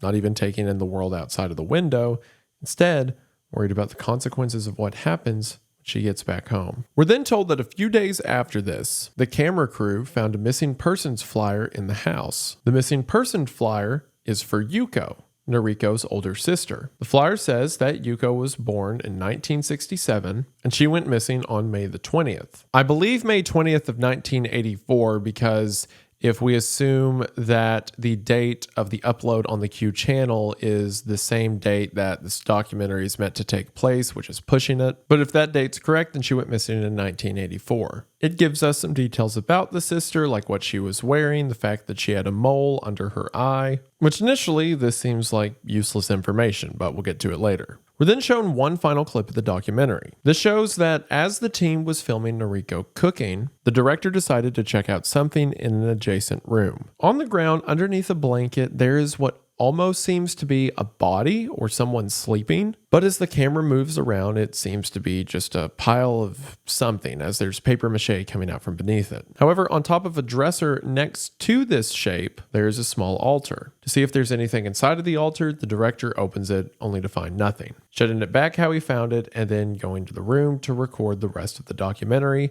And with that, the video ends. There's a few things here that don't make sense until you think about the context. For example, that director we saw at the end was not the second director, but the first director who died. Remember, he was shooting this documentary and then suddenly died, which is why this was never aired. So perhaps opening the altar, the thing we see at the very end of the video, is what cursed him and caused his death. However, there's some other weird details we see as well. This would also explain why after the director's death, she put talisman all over the house, because she knew he had let something out. Another weird detail we get is that missing persons picture. We know that her sister's missing. We don't really need to see an image or description of her if it were not for one weird detail. And that is that Yuko, her sister, has a mole under her right eye. Well, initially, this information's innocuous. She has a mole under her right eye. Noriko, as we see from the actress, has a mole under her left eye. What does it matter? Well, and again, to clarify, not Japanese, not super familiar with Japanese culture, but according to the comments, the way Yuko is wearing her kimono in the missing persons picture is wrong. In Japanese tradition, a kimono is to be wrapped with the left side over the right side, like so. You only wrap the right side over the left side for burials. In other words, the only time right is supposed to be over left is when the body is being put in the ground. So unless you're dead, left over right. However, in the picture, Yuko is wearing hers right over left. She doesn't look dead in the image, so what this means is the picture is reversed. Similar to what we saw earlier, for whatever reason, the image has been mirrored. Well, if the police were working off this mirrored photograph to say that Yuko has a mole under her right eye, that means Yuko actually has a mole under her left eye, just like Noriko. Now, this leads to some options. Maybe Noriko never had a sister at all. Maybe she went missing for a while, came back, and the whole story about her parents and her being agoraphobic was just a way to lie to the press. Maybe she took her sister's identity. Maybe Yuko wasn't the one who disappeared, but instead Noriko, and Yuko took Noriko's identity. Or if Noriko is correct that Yuko is still here with her, hurting her, then maybe Yuko is beginning to possess or take control of Noriko, and aspects of that are coming through. We see other clues of the supernatural in this video. For one, near the beginning of the video, at 4 minutes and 25 seconds in, while Noriko is mopping on the floor, we can see a shadowy figure in the mirror. Similar to previous instances, this must mean the house is inhabited by something, some demon or ghost. And once again, at 19 minutes and 58 seconds, as Noriko is leaving the house, we see two figures, their heads out of view, but standing in the living room, watching her go. Perhaps these are the spirits of her parents, the ones that urge her not to go outside. And as other people have pointed out, the mother's photograph shown on top of her ashes in her room bears a striking resemblance to one of the pictures we saw in the first video of the entire series, one of the funeral photographs from Cursed Video. Seems that Noriko and her family tie into the greater story at play. She might be knowing more than she's letting on, and this won't be the last time we see her referenced. But also outside of the greater scope of lore analysis, it's just such a well done short. A news crew goes to get footage of someone who's agoraphobic, and then the director dies. And that seems to be the whole story until you look at all the little pieces and see the director was probably cursed. Maybe she wasn't crazy, she just knew about the realm of the spiritual that she was a part of. And then with the mole thing, maybe she's lying about her identity in the first place. Maybe her sister is starting to take control of her. Again, there's a lot of questions and not a lot of clear answers. In a good way. Our next video is titled Plan C. The piece of media in question here seemed to be from a handheld video camera whose lens cap was kept on. Because of that, we only get audio, but the people putting together this video have added accompanying images. In the beginning of the video, we hear the driver, probably the same person who's recording, pick up 3 people from the side of the road. From their conversation, it seems they've never met in real life, but have talked online. So we hear the audio as the group drives into the mountains. They stop to get water. There's one point that's kind of ironic when one of them mentions to the others to put on their seatbelt, and eventually they pull off on the side of the road where they're going to do it. They take tape and begin to seal up the windows. At the same time text tells us that the car was found 2 days later. We then cut to some time after the attempt is underway. We can hear the grill running, their voices getting groggy. They're speaking to each other about how they could fall asleep the easiest, but then it seems one of them starts choking. Then another and another, making this weird gargling noise. Seems the only one who hasn't succumbed to this is the girl in the car, but she begins to panic as more noise is heard. This strange choking sounds like it's coming from far more people than are in the car. It sounds like it's coming from outside of the car. Then the girl begins to scream as the clip ends.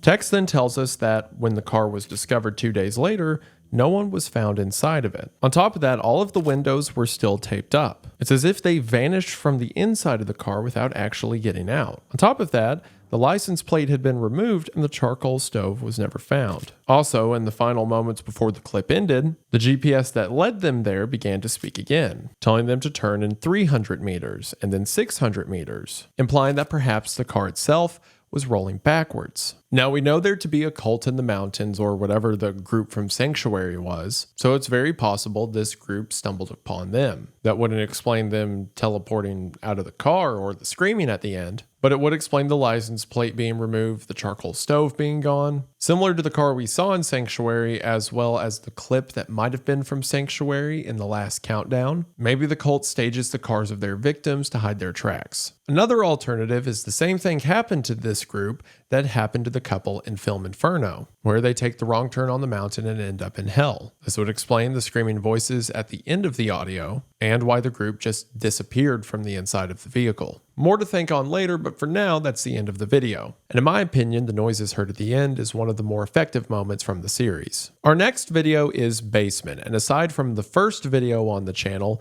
this is the most watched one. And Basement is far more popular, as I'll see clips of it show up on TikTok or Shorts from time to time. Basement is very simple in its presentation, as it's simply the perspective of an elevator camera. According to the timestamp on the camera, the date is November 17th, 2015. The caption tells us that we're about to watch how a woman disappeared in only 4 minutes. So, a woman on the 10th floor of this building calls the elevator. She gets on and presses the ground floor. The elevator then stops at 5, and no one gets on. Then 3, and no one gets on. And then it goes right past the ground floor and keeps going deeper. As this is happening, the woman at first seems unaware. She's leaned on the side of the elevator, almost as if she's asleep. When she does come to and realize she's going deeper and deeper into the earth, she, as you can imagine, panics. She presses buttons, but they don't work. She looks around, unsure of what to do. In the midst of this, the camera glitches and shows us a split image. This image shows a man in a yellow jacket walking into the elevator back in the building above as if everything's normal. As this happens, the woman looks around, almost like she's aware that someone's in there with her. Then when she looks up at the camera, she becomes even more terrified. The earth begins to shake and she falls down on the floor. This brings the elevator to a stop, and when the doors open, she's in the midst of an abyss. With nowhere else to go and under influences we don't understand, she steps out of the elevator into the void. As soon as she does, the doors close and travel back up, eventually arriving at the building, and continues as if nothing happened. And that's the end of Basement. Again, it's such an effective concept delivered so quickly. Woman gets into an elevator and goes all the way down to hell. But there's some clues we see in the midst of this that tell us what might be going on. For one, when the camera glitches and shows someone else get into the elevator, it's almost like to the woman she's seeing a ghost. She can tell something's in there with her, but she can't really make it out until she looks at the camera. I think it's because in the reflection of the camera, she could see the man in the yellow jacket standing next to her. This would mean whatever's happening to her is almost dimensional. In her world, perhaps when she fell asleep, she crossed over into this other plane, still being in the same physical space as the elevator back on Earth, but she now inhabits the realm of the unseen around Earth, meaning in this moment she's effectively become a ghost. This is further emphasized by the fact that the camera's timestamp never changes. It's not like when the guy in the yellow jacket steps into the elevator, the timestamp skips forward a few minutes to when the elevator is back to normal. In the real world, the elevator was always normal.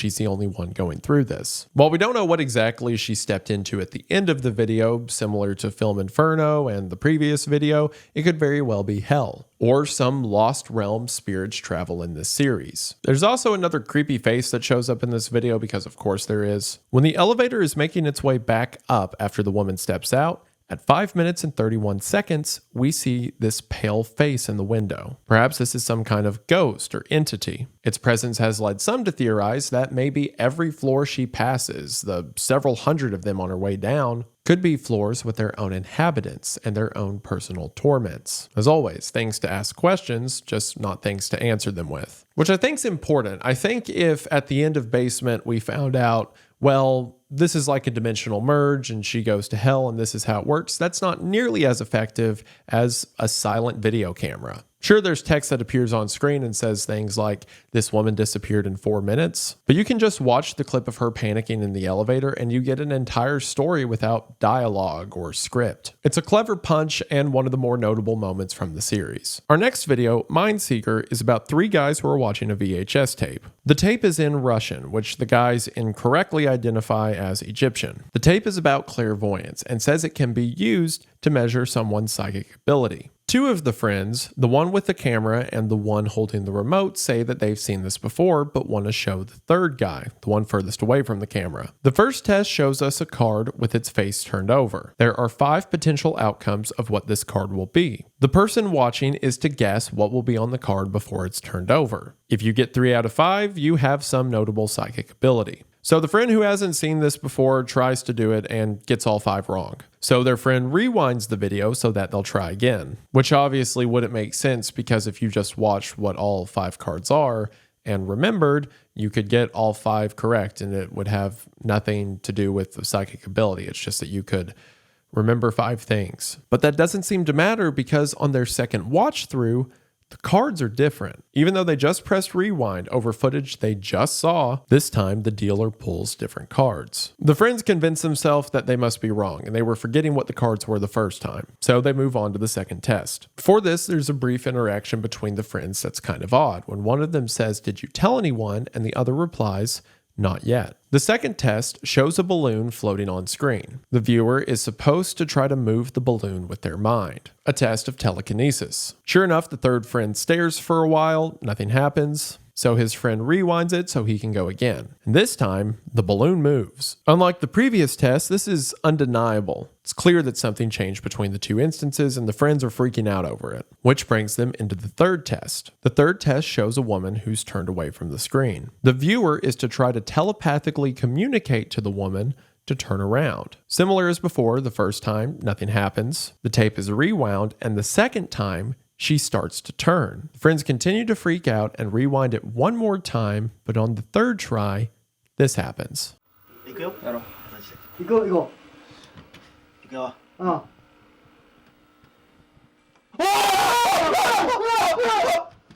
Men's reactions are different. They're obviously surprised, but this time they're stunned to silence. They stare at the screen, wondering what this could mean, and the video ends. Now, on the surface, this is simple. Group of guys coming across a video that supposedly shows them psychic abilities. But again, because the series loves to hide nuance in conversation and dynamics, a lot of people have pointed out what is likely happening here is the friend with the remote and the friend with the camera are pranking the third friend. Hence the quick conversation between the 2 about, "Have you told anyone?" "Not yet." And remember, those 2 said they had seen this. The way this prank video would work is at first it shows the normal try of the experiment as depicted, but then when the friend goes to rewind, it's actually a fake rewind, scripted as part of the video to make it look like you're backing through the same footage when you're actually going to new footage. New footage that shows the balloon moving or new cards being pulled. That way the person holding the remote can trick other people into thinking they're psychic. You can even notice the 2 other friends trying to goad the third friend into this realization. During the first one with the cards, they keep saying things like, "Oh, I don't think it was that card the first time," or, "Oh, I think something weird's happening." And that seems to be how the video plays out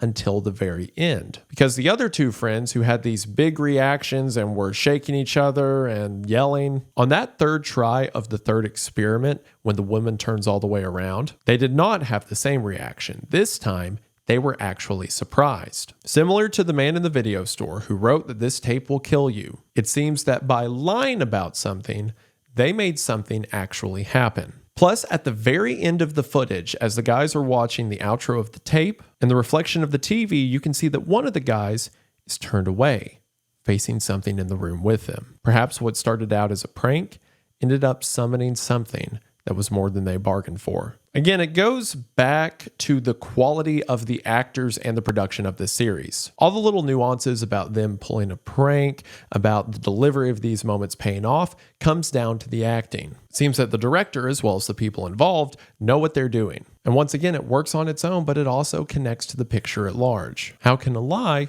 become something real? Which brings us into our next video, which is my personal favorite from the entire series.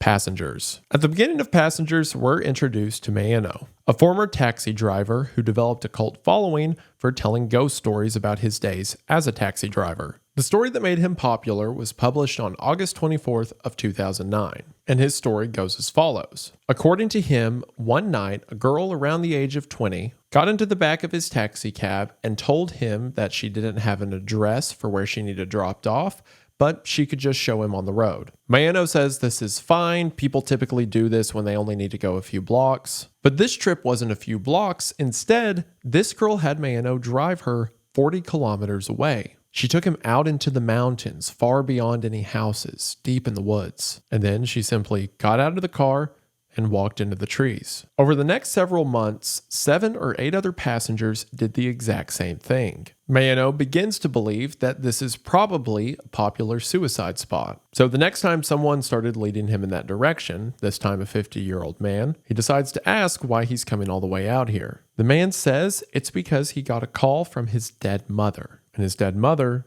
wanted him to come here. At the same moment, Mayeno looks into the back seat and sees a shadow sitting next to the man. This instance disturbed him so much that he quit being a taxi driver and instead began telling this story. And according to him, for a while, he made a living telling that story. It made its way around the internet, the story of a taxi driver who was shuttling souls to their final resting place, or ghosts were shuttling living people that were about to be just souls to their final resting place. The story got so popular that eventually a director wanted to make a movie about it, or at least a segment in an anthology about supernatural encounters. So the first thing this director wanted to do is go to the site these people would walk in the woods. So Mayeno takes the director into the mountains and the two record their journey. The director is holding the camera as Mayeno shows him where people would go. Mayeno showing the director that people would crouch underneath a fallen tree and travel into the woods. Mayeno the entire time looks very uncomfortable, as you could imagine. Which I also have to mention, I don't know if they got the actor playing older Mayeno to shave,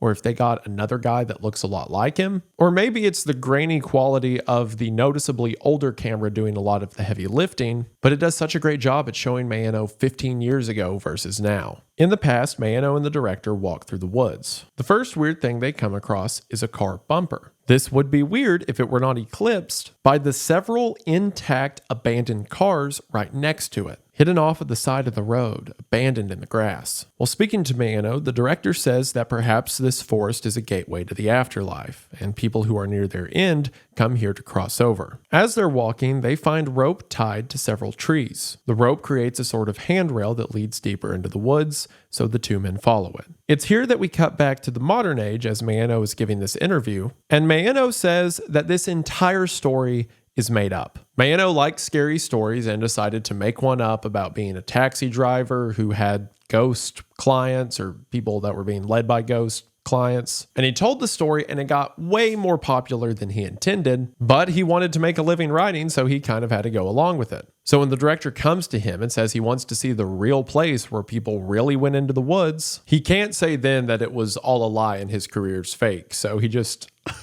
I guess picks a spot on the side of the road that looks good and says, yeah, they went over there, I guess. It also explains why he looks so concerned in the old footage. He's not afraid of ghosts, he's afraid of being found out. In the old footage, Mayeno and the director continue walking through the woods. It's now getting dark out. The director keeps hearing something out in the trees and decides to keep moving forward. One of their flashlights died despite just putting in new batteries. Eventually, they come to a place where the rope ends. Just beyond the rope is a large clearing. And while walking through this clearing, they see something terrifying. Several stick men, or little stick effigies, are hanging from the trees. They're tied together with pink tape that is suspiciously similar to the pink tape from Bivouac. On top of these stickmen are photographs of people's faces, implying that each of these stickmen is a stand-in for a real person. Around this area are huge piles of clothes. Again, similar to the clothes found in film Inferno, these seem to be the remnants of people that have passed on. Amongst the clothes is a notepad. Mano reads the notepad that says, "Cannot be fulfilled. Death awaits. Destroyed in Sinan Temple. A shadow I saw yesterday still follows me. Cannot escape it. Please don't take me there." There's then a series of ripped out pages. When the director asks Mano to read what's on the rest of the pages, he doesn't seem able to. Given the handwriting as well as the color of the paper and the fact that several pages are ripped out, these may be the remnants of paper that were found in the cave in Film Inferno, the ones that, according to the man, were unable to be read. Perhaps they were written by someone who was being followed by a shadow, which, mind you, sounds very similar to Mano's fake story of seeing a shadow sitting in the back seat with the 50-year-old man. Well, it seemed very real to this person, a person whose notepad is now lying in the forest. Just beyond this, the two men find something even more troubling. Several mounds of dirt in the ground with bamboo rods sticking out of them, and what seems to be a makeshift gravesite. As they're looking at this, they hear a large metal clang. Thinking someone or something is coming, they turn their lights off. They do this just before another light appears out in the distance, getting closer. Not wanting to be found by whoever's doing this out here, the two men run. This is again interspliced with an interview with the author in the modern day. Mano says that he believes the director staged all of this, that the director told him that they would just go check out the area where people disappeared when the director had actually set up this fake graveyard and these stickmen. So Mano says he's pretty sure all of this was a prank for the movie. Back in the past, the men run all the way to the road, making it back to their car. However, before they get to the car, Mano stops the director and says he thinks someone's in it. It's too dark and the tint is too thick to see clearly. Some men are waiting on the side of the road in the darkness. Suddenly, the rear door flies open.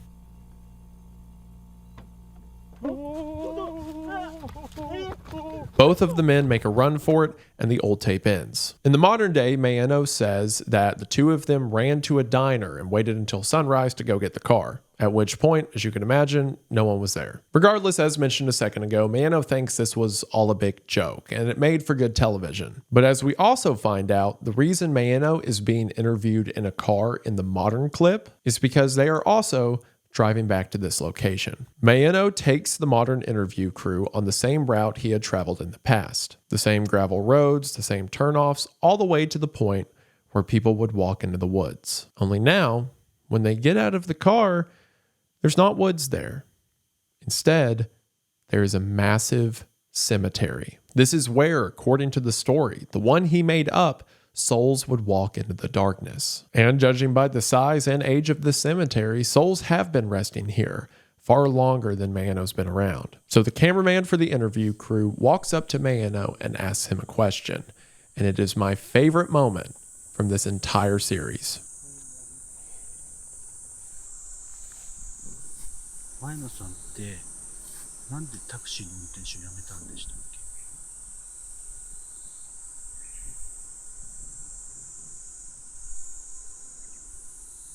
This is beautiful. That sentence, "Why did you quit being a taxi driver?" has so much weight in everything we've seen in the series up until this point. Like, for one, speaking of it in just in reference to this video, it works. From the footage we see in the past, clearly something had happened. Mano went out here with the director and there were abandoned cars and gravesites and clothes and weird notes. All things that Mano had convinced himself were staged, was a big prank. He convinced himself to the point that even his story, the one that he told everyone was real, he now says was made up so he could be a writer. But the story had to be real because people were walking out into these woods for something. And even here at this end moment to realize that it was all a farce, that he was the ferryman leading souls to their final resting place. And that final resting place was a graveyard. His fake story was real.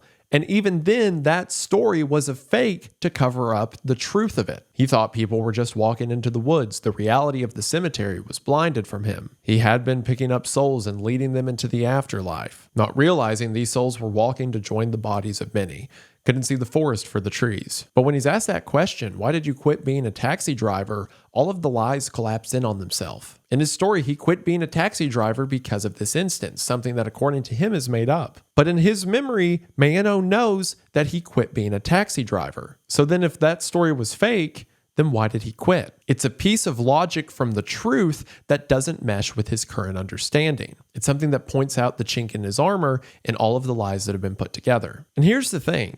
I don't think Mayano was lying on purpose. I think, as this line connects to the whole, that there's something greater happening here. We've seen a few instances up until this point of someone making up something or telling a lie that turns out to be true. The first video in the series, in Cursed Video, the manager says that he wrote a note on the box saying if you watch it, it kills you. When as we know now, if you watch it, it kills you. So was he just accidentally right? Or when the manager originally wrote it, was that true? But for some reason, his mind's convinced him that he did it to sell more videos so that it would get rented more. If these guys made something up, then why did it happen? Why was the lie true? Because it was never a lie in the first place. Whatever entity's at play here, it seems to be working with people's memory, with their beliefs. Mayano was wholly convinced that all of this was fake, to the point that he convinced himself the footage he was seeing from the past with the director was all a big hoax. And as we see from his devastation at the end after being asked the question, this clearly has created a mental snap for him. And as we see from his devastation at the end after he's asked that question, we see that this revelation carries a mental weight. He truly believed that all of it never happened. If we apply that to the whole series, who knows what's real? Is Yuko pretending to be Noriko? Or does Yuko truly believe she is Noriko? None of the characters in this series can trust the word of anyone, not even themselves. And again, that's exposed through one simple question, one that points out the absurdity of all of this being a lie. Why did you quit being a taxi driver? Passengers is my favorite one of the series. That inline hits so hard. And also, all of the events from the video are done so well, from them finding the rope that leads to the graves with the bamboo, and then the note pages that seem to be the pages from Film Inferno. Every piece of it works expertly. It's the highlight of the series to me, at least at this point. And it leads us into the next video that might be the most impressive of the entire series up until this point. And that is the September 23rd, 2023 live stream, or as it's called at the end title card, Trojan Horse. This video opens by showing us a note. Parts of the note are redacted, but according to a Japanese website, this is an English translation. Blank. It is said that blank and blank's daughter, blank, created blank. Blank is dead. Blank and blank are dead. Blank is missing. The house was then purchased by blank. Note, blank is someone related to blank. Blank was recovered from the house. Executives blank are repeatedly experimenting with it. It is unknown how it is used, and many people have died. That blank is a weapon of mass destruction. Blank is said to be a family transformed by blank. Blank still exists today as Haikyo.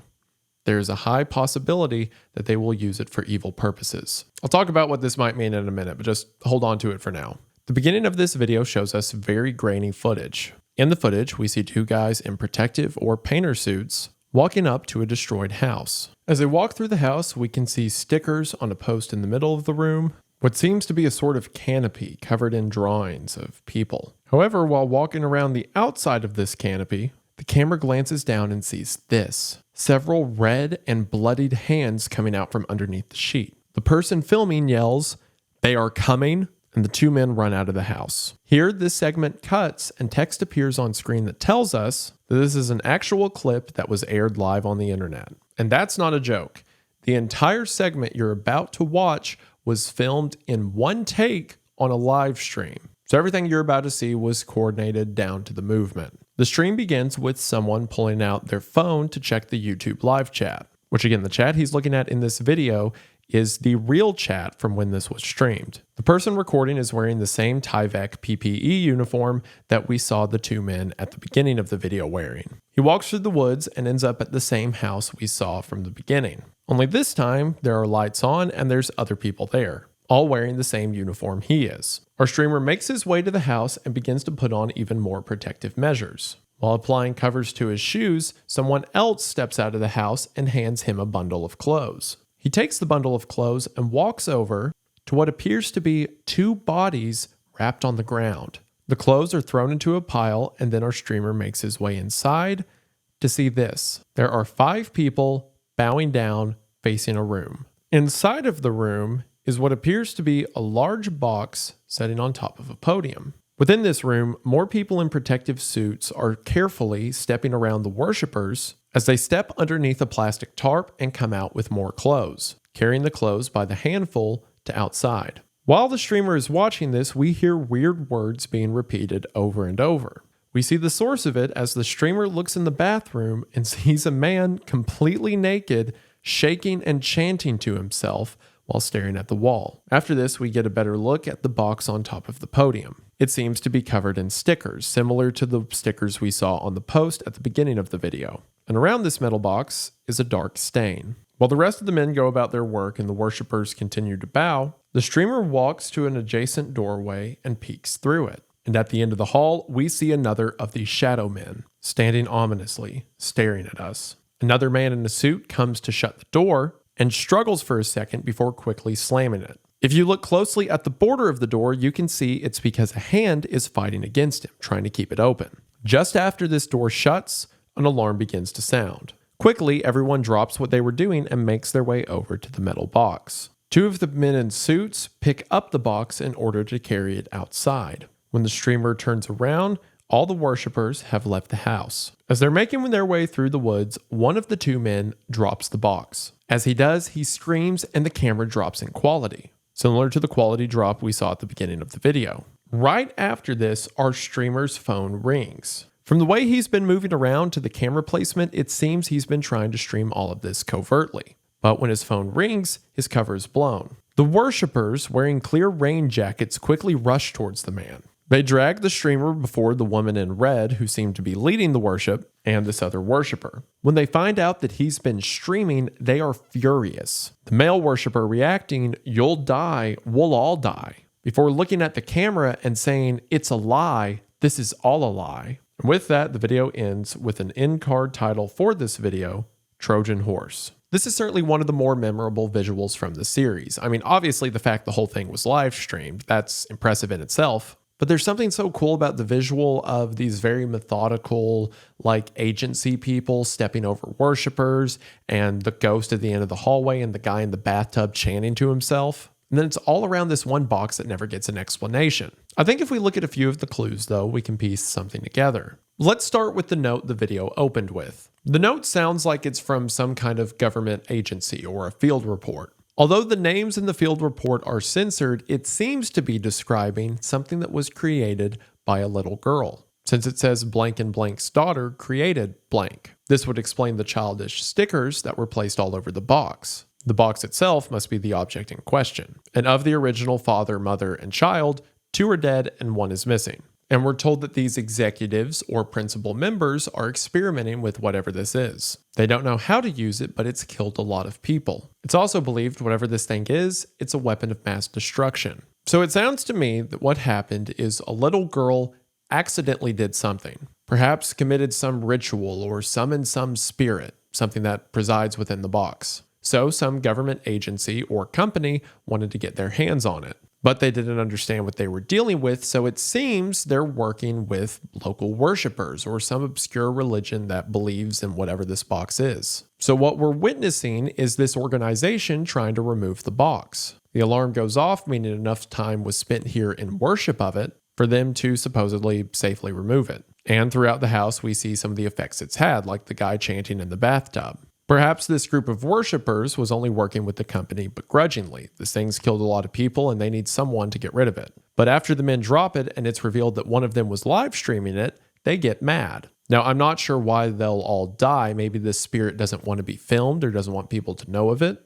But whatever it is, it seems the worshiper tries to course correct by telling the live stream audience that this is all fake. It's not real. And then I think the footage the video opened on, where we see grainy cell phone footage walking through the house, comes later. when, after they drop the box, this grainy effect is everywhere. And while looking under the canopy where this box may be now, we see the bloody hands rise out. As one of the members says, they're coming. This might be the family that was transformed by it, according to the opening note. The transportation of clothes out of the house also feels familiar, as several times through this series, whenever someone dies or succumbs to these creatures, only their clothes are left behind. Are these the dead that have been killed by this thing? Is this organization sacrificing people to it? Let's also remember the 2 dead bodies taped up out front. But there's another detail about the clothes that is significantly odd. The first stack of clothes that the guy hands the streamer, those are the same clothes that Noriko was wearing in her video when she left the home. Underneath her jacket, she had the same shirt and pants. Does this mean that Noriko was a victim of this cult or this box or this organization? Who knows? What I think we're seeing here is when a professional body, like an agency, dips their toe into the realm of the supernatural and the ritual. What that box could be, we'll talk about later. Our next video is titled Hidden Link, and this one in format is similar to the obscure one back in Season 1, as it mostly just chronicles posts made online. The first thing we see is a clip from a podcast that was posted on November 30th, 2017. This podcast is made by 2 friends, Tucci and Konchan. On this podcast, they tell an odd story. They say that their classmate, Kameyama, runs a website dedicated to their old high school classmates and an eventual reunion. Well, Kameyama told the podcaster that a girl 3 years younger than them had recently died. So Kameyama goes to check out her entry on the school website and notices something disturbing. In the source code of the website, beyond what he's added to the page himself, there are a ton of slanderous and mean messages. Messages that point to specific students, calling out details about them, making fun of their appearance or behavior. So Kame continues to look through the website, looking for other hidden messages. Eventually, he comes across an audio file labeled Kauka. He clicks on it and finds this weird, disturbing audio.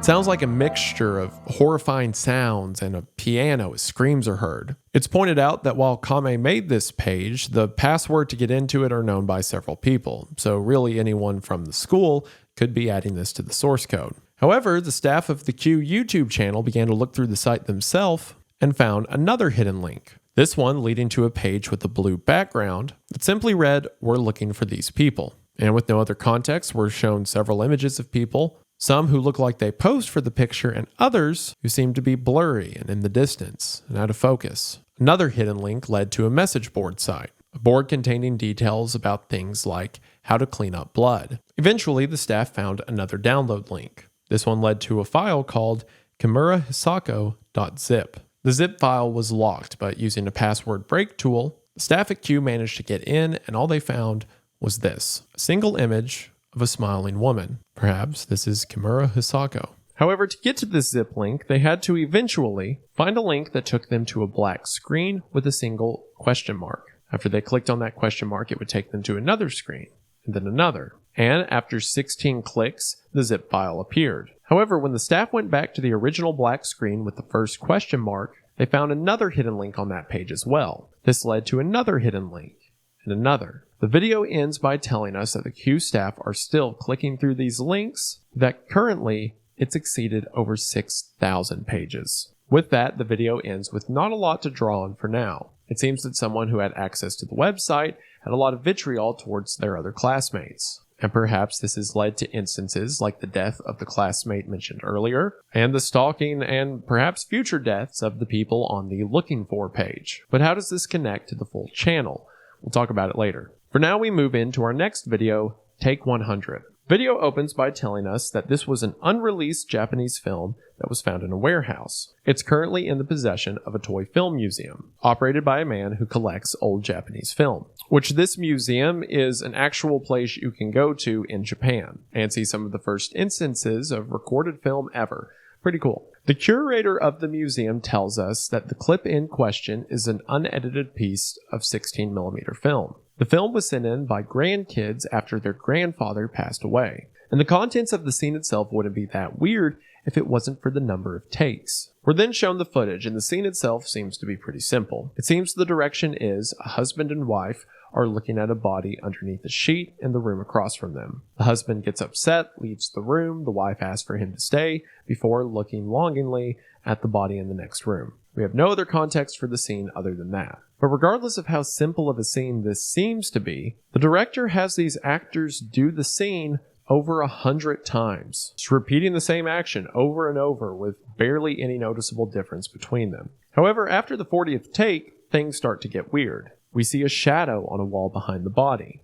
At one point between takes, the actress walks over to the body and bows in prayer, before quickly smiling back at the camera. Then, a black silhouette appears in a room with the body. This should remind you of the ghostly apparitions we've seen many times in the series up until this point. The shadow stands in the room with the body, but it seems that the actors don't see it, or at least they don't pay any attention to it. The scene continues as normal, and then in the next scene, the shadow is closer. The shadow gets closer and closer until eventually the screen becomes dark. For one cut, it seems that the footage shifts and the man is now overcome with the shadow. This continues until the takes are at a point of distortion and darkness that they can't be made out. And our video ends there. Perhaps the women perform some kind of ritual to summon this entity. Perhaps this scene itself, for whatever reason, is a ritual. Regardless, another one of those shadow things appeared. And even though they couldn't see it, we certainly could. It also tells us, as you can imagine, these rituals have been going on for a while. Before there were cameras, these things were certainly out there.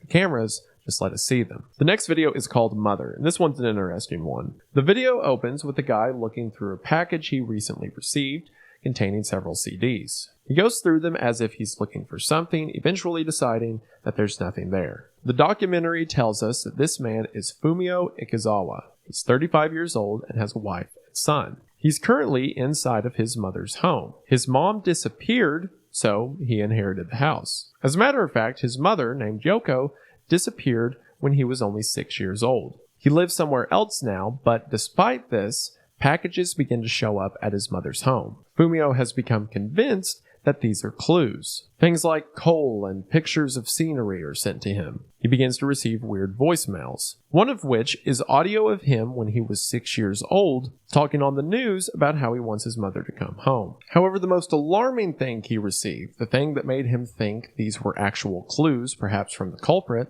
was this video. A video of a woman who he believes to be his mom, suffering in the dark. Camera close-up of her crying face. From here, Fumio shows a bunch of the other stuff he's received. And his takeaways from it are kind of weird. Like, there's this dialogue that seems to be mostly gibberish or one side of a conversation that he believes to potentially be dialogue written by the stalker before they decided to kidnap his mom. There's this other map that's drawn with a highlighter showing a route. And he begins to talk about how the track was drawn first and then the map around it. And then he says this is like the getaway path they used. And then there's a bunch of photos that were sent to him, and he's really reaching with some of these. Like, one of the photos is of a tennis racket, and he says his mom played tennis once. So maybe that means she's living wherever this tennis racket is. There's a photo of an apartment with a note on it saying to leave the packages outside. There's a picture of a woman at a fair who he thinks might be his mom. There's a picture of a shrine that he thinks relates to the idea that they're watching him and knows what he wants. Basically, he doesn't have a lot to work with, but he's convinced that all of these clues mean something. Eventually, he uses a lot of obscure reasoning to say that since he's received coal, and some of those pictures of places are near coal, that means his mom is like coal and therefore underground, which leads him to believe that his mother was buried alive. At the end of the video, the Q documentary people ask why doesn't he go to the police with this? And he says because then he'll probably stop receiving packages. This video does a good job at showing someone that's so obsessed with putting together a puzzle they've forgotten why they're trying to find an answer. If he got the police involved, it could help. They could have information that would help him find his mom. But he doesn't care about finding his mom as much as he cares about the mystery of finding his mom. I also feel like the Q YouTube channel kind of made this as a prank, like against us. Because there's so many little hints, things I haven't even mentioned yet. Where like a number shows up a couple times, or a name gets mentioned here that also gets mentioned over there. And it's almost like this video is making fun of us for like theory crafting. Because it's clear to me that the creator of this series is more interested in the individual scares, the fright of each moment, and then just finds ways to tie that back into the whole, or keeping the same ideas in mind across the series. It's a YouTube channel about cool individual horror movies, not one collective ARG, even if it's technically also that. So I feel like this video was made to make fun of me, which is fine. I'll take it. Our penultimate video at this point is called Telephone Number. And we're told that the inspiration for this video is an urban legend regarding a phone number you can use to talk to ghosts. It comes from an old Japanese horror movie. In this anthology film, there's one short where a group of girls are playing with a Ouija board and decide to call the phone number that lets you talk to ghosts. Remember that thing I said earlier that all of the acting in the series is good except for when it wants to be bad? Well, here in this short we see that's supposed to be of some schlocky 90s horror movie, the girls' acting is purposefully bad, but they're doing a great job at acting as bad actors in an old horror film. And seeing their performance in this section that's purposefully played up, in contrast to all the other acting we've seen in the series, does a great job at showing how good these performances are. In the horror movie, a girl calls the number, says hello over and over again, till eventually something happens to her, she turns around to the other girls who are horrified, and the film ends. The Q documentary people track down the director of this horror movie, who says that this was his first horror film and he wanted to talk to people who watched the movie. So he used his own phone number for that scene in the film. A scene which, by the way, the Q documentary crew have censored the number. So we don't know what it is, but we just know that it's the director's original phone number. The director said that for a while, he received weird voicemails. Some were silence, other were people yelling threats, some were just people groaning. Came out to a few voicemails per month. Well, a few years later, a friend of the director's told him to check out this VHS tape about supposed real supernatural encounters. Well, one of the segments from this tape is about a hiker who went into the mountains. While he was there, he came across an old abandoned house. While in the house, he took a picture. Sometime afterwards, felt quite ill. Eventually, he looks back at the picture and notices, in the background, through a destroyed wall, there is a tall, dark figure standing, looking straight at him. So for this paranormal encounters tape, the hiker goes back into the woods with the director to try to find the abandoned house. As they're walking along the path to the house, they eventually come across several piles of clothes stacked outside. Again, we're this far into the series, we know that piles of clothes in the woods is definitely not good. However, in addition to the clothes, this poster shows up on the trees over and over. The two men continue forward and eventually come to the abandoned house. It's in the same condition it was last time, only this time, that same poster lines the walls. From the drawing and perspective of the narrator writing the note, it seems that the poster is of a woman asking to hear your final breath, and to call the number listed below. In combination with this, inside of the abandoned house, there are cell phones everywhere. As the two men are investigating this, they hear footsteps in the attic above them. They panic and run out of the house, but as they do, if you slow down the footage, you'll see something they didn't realize until later. But just to their side, there's a hanging body. Considering they didn't see it on the way in, perhaps this is the spirit of someone who took their life out in these woods, or because of them. I will also say this moment was the most visceral jump scare I had in the entire series, because I was watching all of this late at night by myself, for the video, and I didn't see that body at first, and I'm like, oh, what was that? And I hit back and half speeded it, and I just saw the image of the head and hands and thought it was like a 15-foot tall dude standing just off center looking down. And I don't think I fell out of my chair, but my knee definitely slammed into the table. It got me, which is even funnier because if I would have waited 10 seconds, the video itself goes back and shows you the hanging body in slow motion, so I jump scared myself for no reason. After they leave the house, the hiker calls the phone number listed on the poster. The phone number seems to belong to a random woman. The woman says that she's been receiving strange calls, with the hiker now explaining it's because her phone numbers keep showing up on these posters. Posters that, it turns out, are written all over Japan. And of course, as you could imagine, this woman's phone number and the phone number on the poster was the same phone number of the director who made the horror film. So all that makes sense, right? The director uses his own phone number for the horror movie, and then that leads to an urban legend that leads these posters to get made. And then after he changes his phone number, this poor woman gets flooded with phone calls. Well, that would make sense if that was how things happened. That is actually the opposite of what happened. Because the reason the director's buddy told him to check out this VHS tape is because it came out 5 years before his movie. That means these posters were in the woods, and this woman was receiving phone calls far before he made his film, or far before that was even his phone number. So what do we have once again?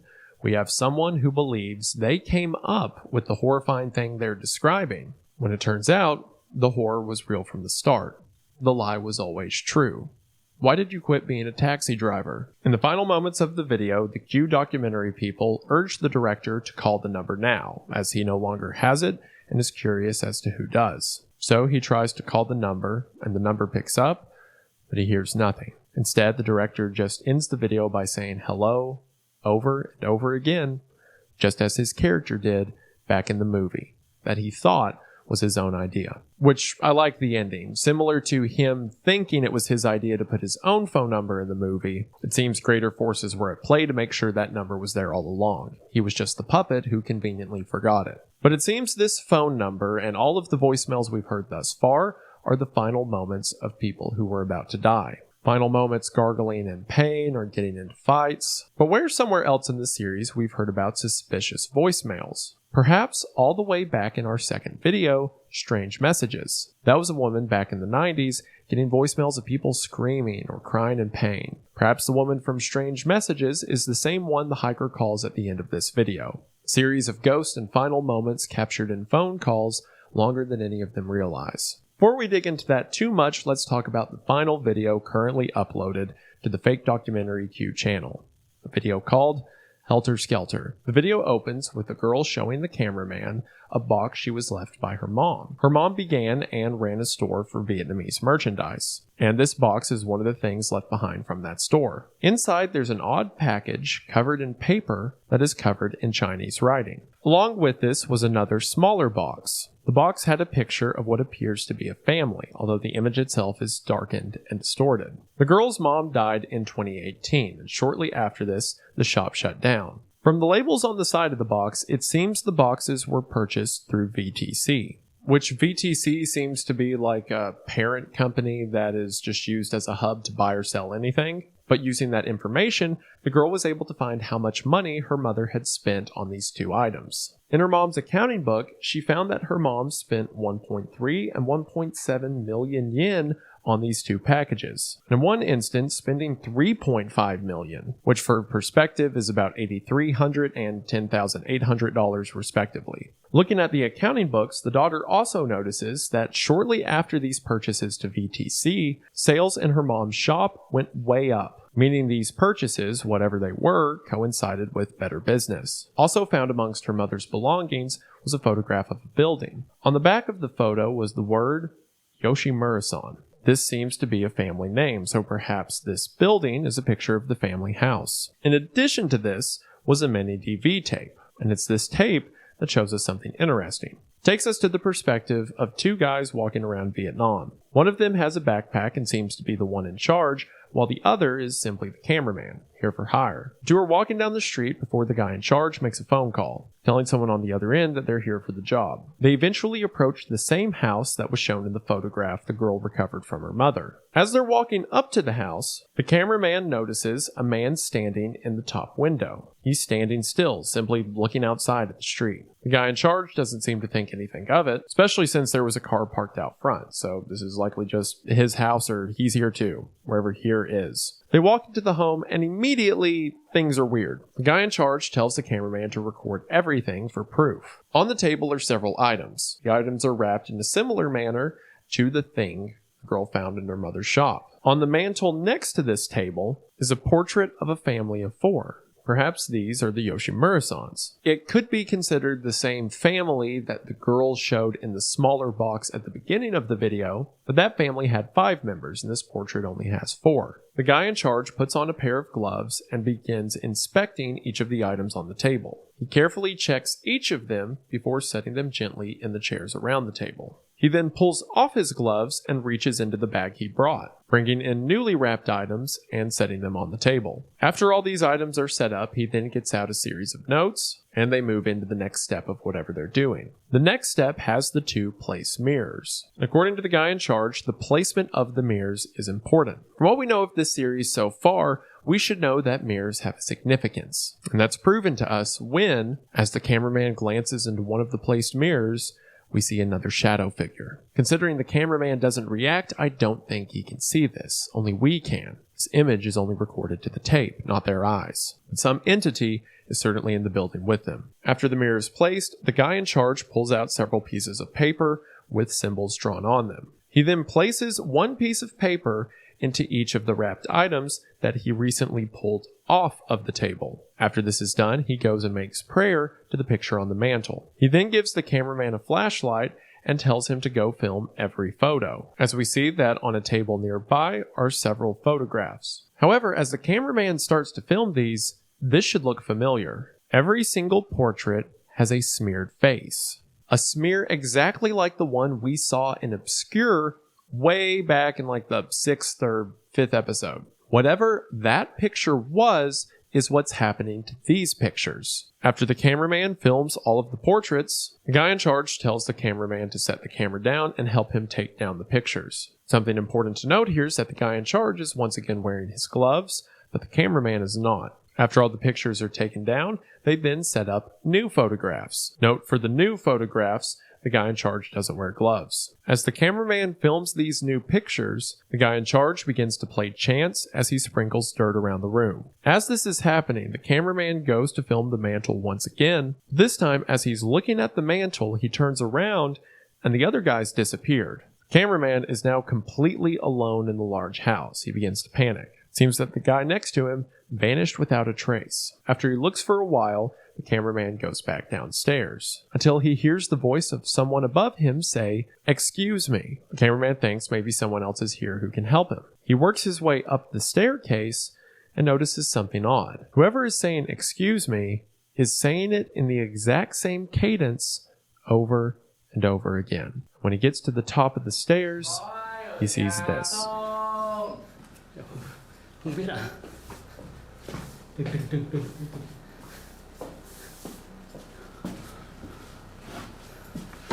Có ai ở nhà không? Có ai ở nhà không? Có ai ở nhà không? Có ai ở nhà không? Có ai ở nhà không? Có ai ở nhà không? Có ai ở nhà không? Có ai ở nhà không?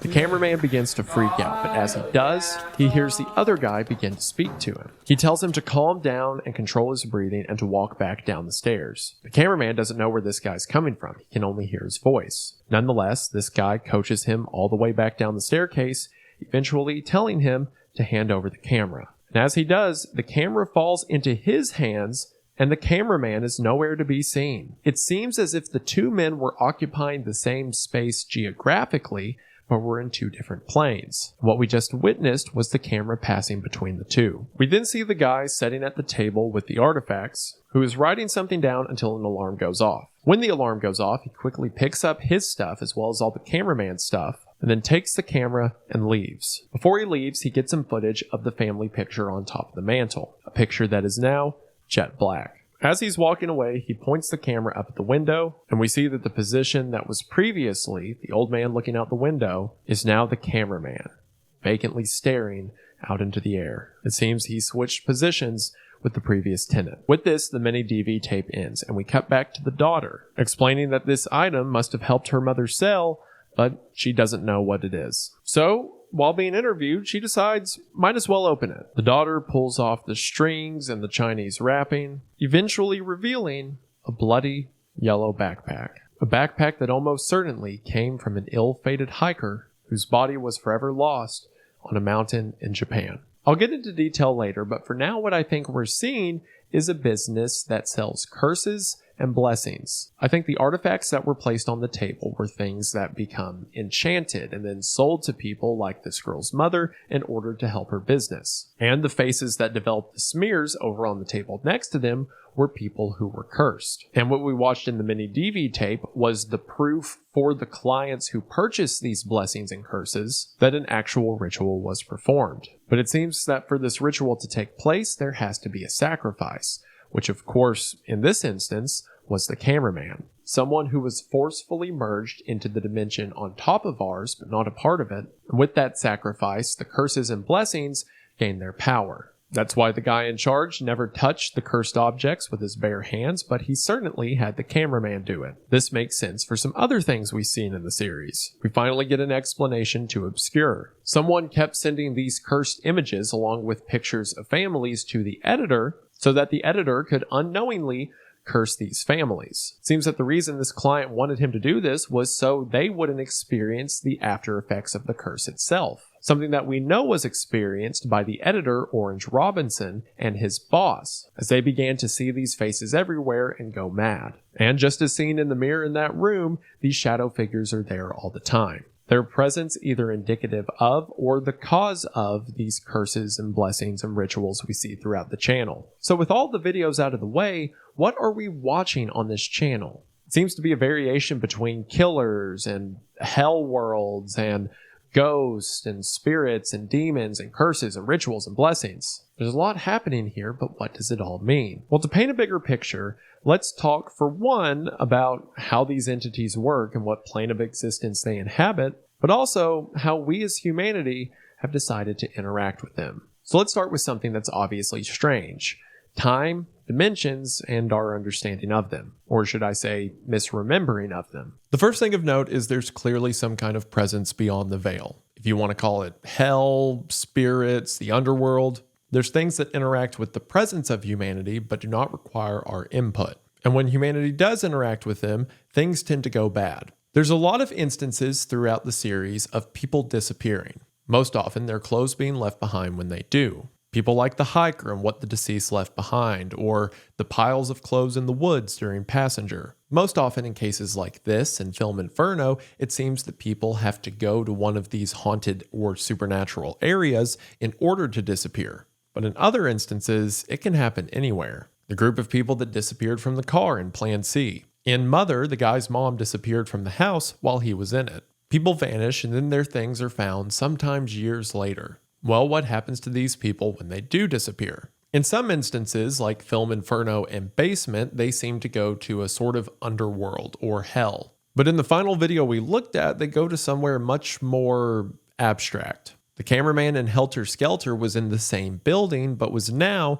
in a plane where he could interact with the spiritual, the man who was upstairs repeating, "Excuse me." But despite being on the other side of the veil, the guy he was there with could still talk to him. This might have been because the cameraman was still holding the camera, but we'll talk about that in a minute. And it seems that other times people are caught in the crossfire as other people reach out to the world of the spiritual directly. An example of that being the phone calls of people's last moments that were going to the phone of the director and the old woman. In the note at the beginning of the live stream, it implies that a young girl made this silver box that is referred to as a weapon of mass destruction, a weapon that seems to have killed a lot of people. And it seems this box came from someone interacting with spirits in a way they shouldn't have. Even instances of spirits reaching out to people first seem to come from some other action that a human has committed. Like, for example, the woman that was possessed by a young boy in Exorcism. We know from the visit that the only reason she was possessed is because that house was the site of a ritual gone wrong.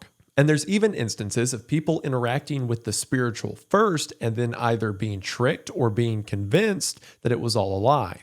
Instances like the director in the telephone story, the taxi driver and passengers, the store manager in Cursed Video, and the easiest example, the three friends in Mindseeker. Over the span of a few minutes, we see someone convince themselves that they really are telepathic, and then sure enough, they become that. And it's only when they're presented with heavily conflicting information that they put the pieces together.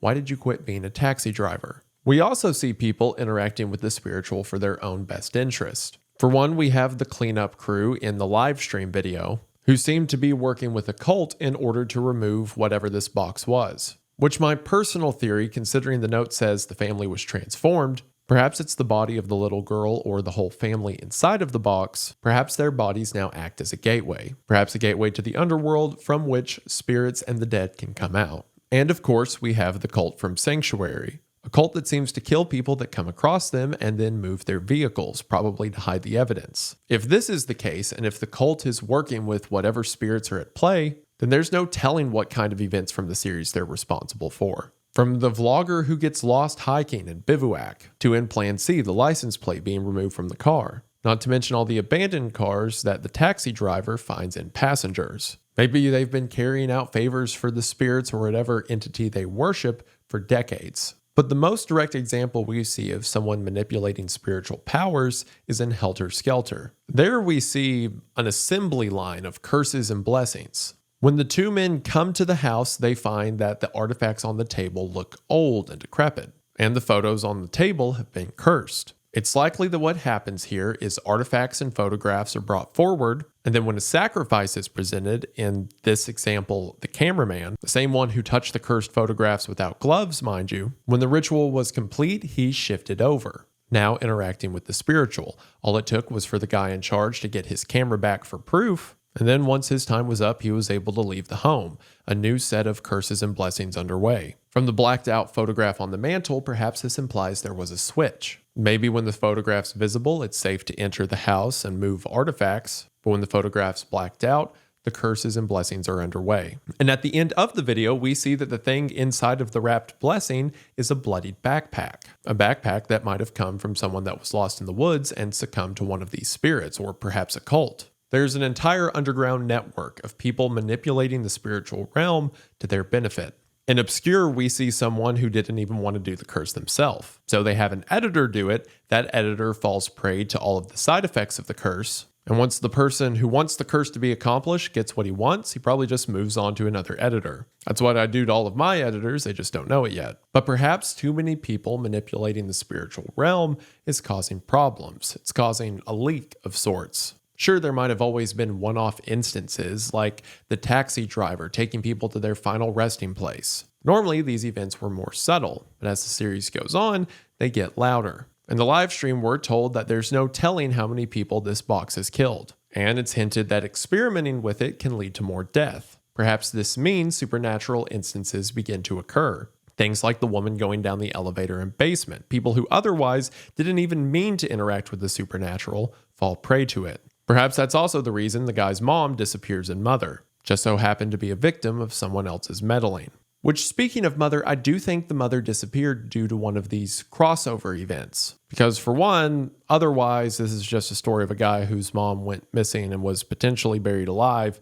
and he looks into the details way too much, which doesn't really connect to the story unless this was a supernatural disappearance. I also think it was the same kind of disappearance we see in Helter Skelter for one reason. In Helter Skelter, when we look at the guy in charge and we see the papers he's reading from, there's a diagram on how he is to move through the structure. Well, if you look at the line he's drawn on the map, it is the exact same line that was drawn on the map in Mother. This makes the son's bizarre explanation make more sense. When he says it looks like the line was to be drawn first and then the road around it. It was the shape or the pattern that mattered because it's the pattern that has to be done in these disappearance or sacrifice rituals. One that his mother was probably the victim of. At the same time, there seems to be entities out there that are hard to wrap our mind around, like the cave system seen in film Inferno. This is a living cave, or at least a cave with shifting walls. One that keeps pictures of its victims and plays classical music to lead people further in, simultaneously mocking their position.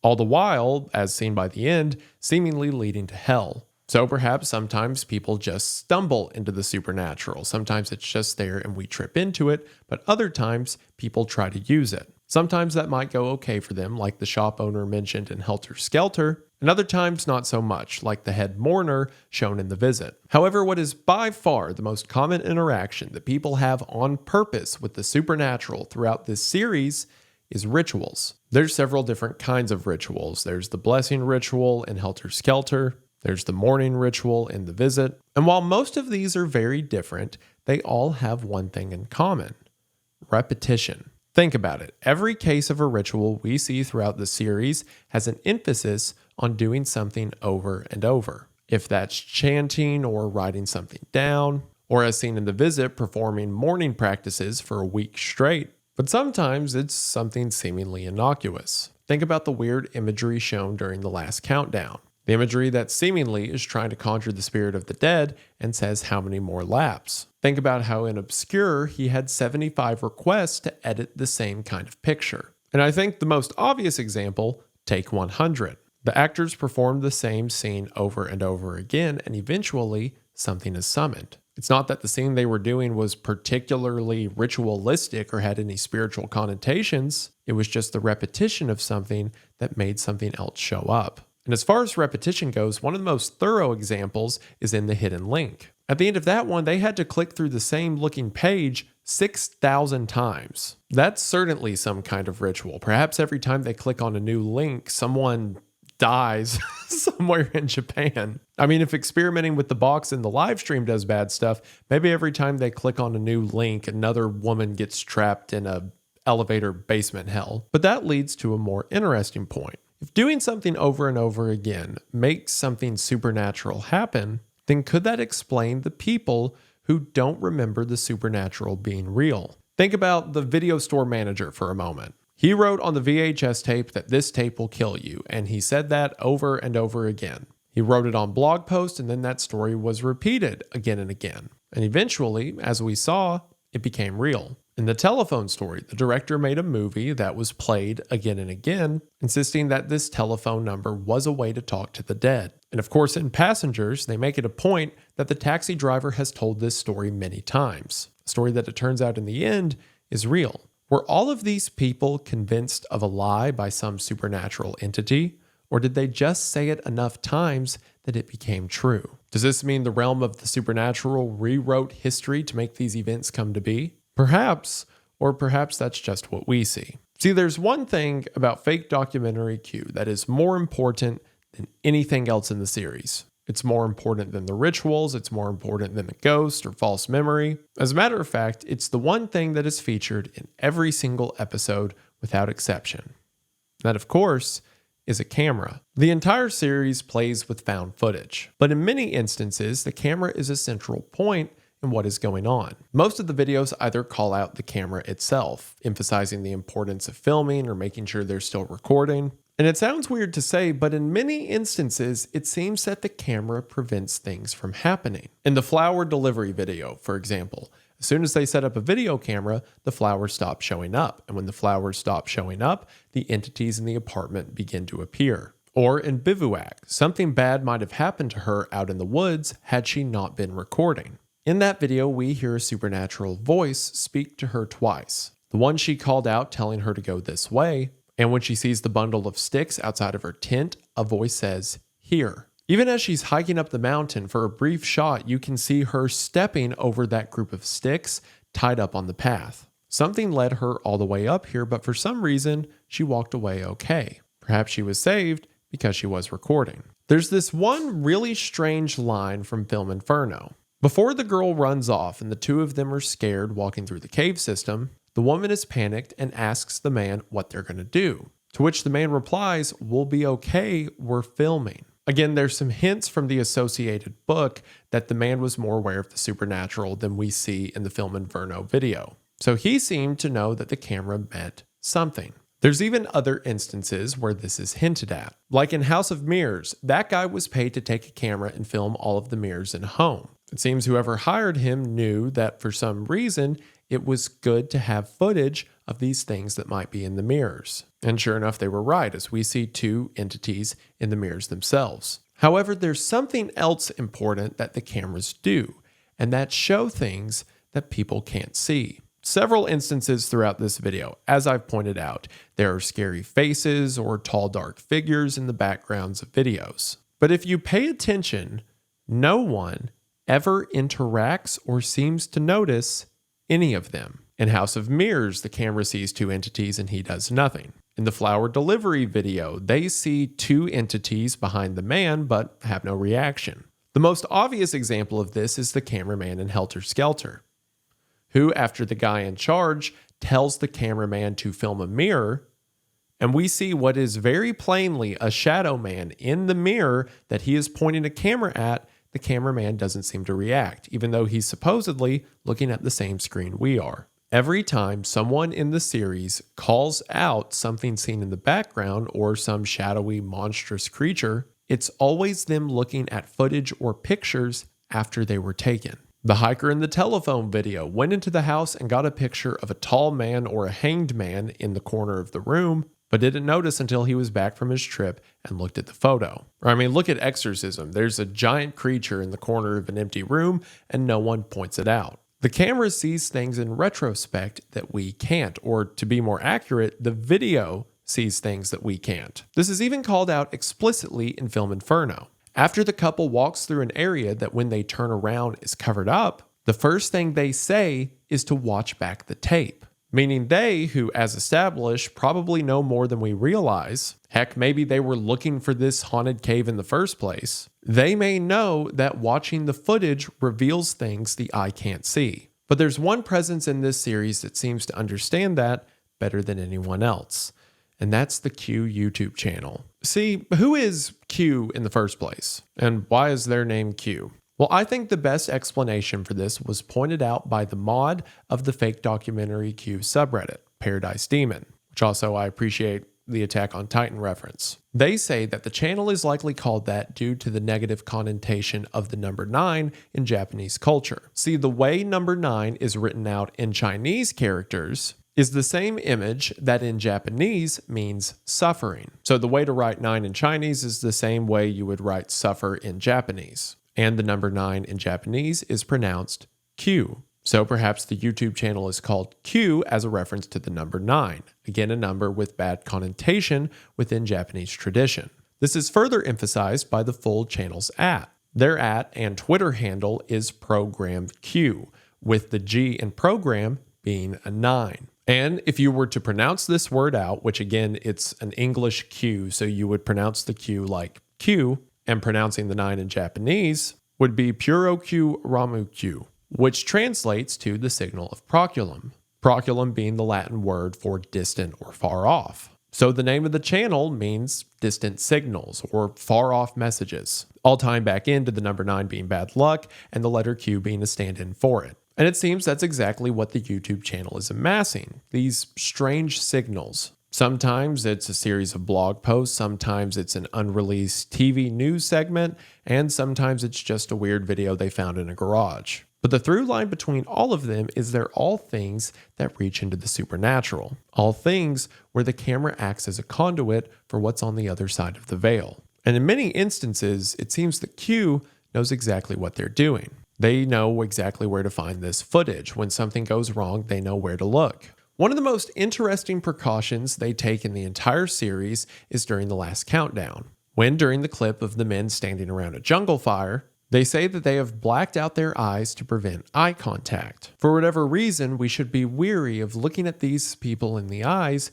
even through a video. And where else do we see something in the video looking at us through the camera? We see it in all of the entities that show up throughout the series. See, most of the things we see, like the man in the suit or the daughter in House of Mirrors, the family of 3 standing on the beach, and of course the black shadow figures that are looming in the background, all of them are looking directly at the camera. But they're not looking at the person recording, they're looking at you. In several cultures, there's stories about how photographs or videos can contain the souls of those depicted in them. Well, if that's true, perhaps it could harbor the spirit of something worse. I think what the Q YouTube channel is a collection of haunted videos. Videos that either deal with a dark presence or contain a dark presence within them. A dark presence that is trapped behind the screen until you watch it. I mean, look at the implication of the last countdown, with the photo at the end that ties back to the cursed video. Looking at a series of 12 haunted videos makes you haunted in the end. And what is the Q YouTube channel?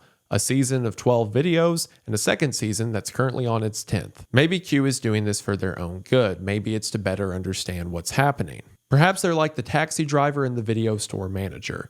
They don't even know why they're doing it, they just are. But until further notice, they're going to keep posting videos that show us things from the other side. And it seems they're going to keep doing it until something reaches over. There's so many other little puzzles in this series I didn't even really get into. Like, numbers show up a lot. Like I mentioned earlier, how the ghostly voice heard on the radio in Sanctuary that says 8673 coincides probably with the date of the Voices of the Dead in the last countdown. But even then, I don't really know what that means. Sometimes I swear I feel like the channel is just messing with us because they know they can. Like the ghostly voice on the radio was saying the date of a recording of people who were dead and like in hell or something.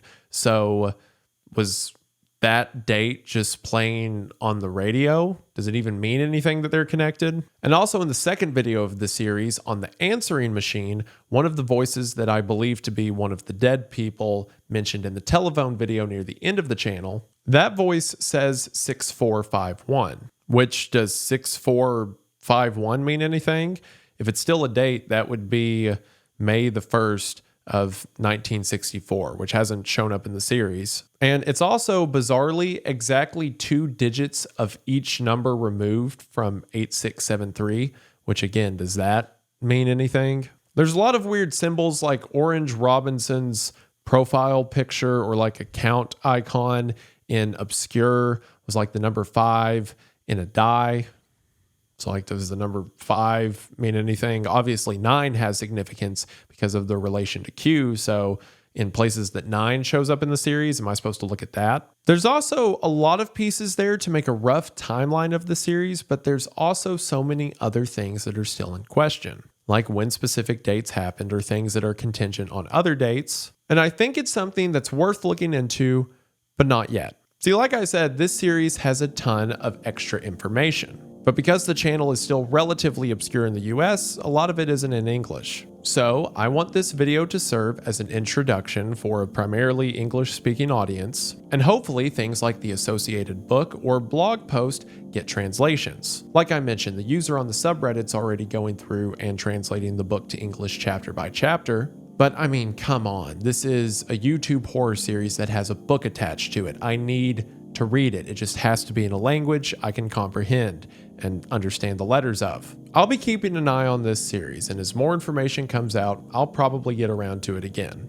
This series far exceeds the quality of most found footage movies I've watched recently. I think Fake Documentary Q is one of the coolest horror projects on YouTube, and I want to see more people talking about it. I want this video to serve as a jumping off point, and I'm sure I've missed a ton of stuff. Like I said, this project is huge on the Japanese side of the internet, and some of those guys have written like dissertations over this stuff. I mean, not literal dissertations, I don't think, but you'd be surprised by the lengths of the comments. So let me know what I missed in the comments, and by all means, talk about it. This is a cool series. There's a ton of theory crafting you can do. There's so many puzzle pieces that probably fit together, or we just don't have all the pieces yet. Something that's worth your time that I wanted to share, and above all else, I just want to say thank you for watching. Again, links to the subreddit and the YouTube channel and other YouTube channels talking about the series will be in the description. Be sure to check them out and keep the theories going. And like I said, the main point of this series is to be some cool short horror films. So turn on Film Inferno or Passengers for a Friend and see what they think of it.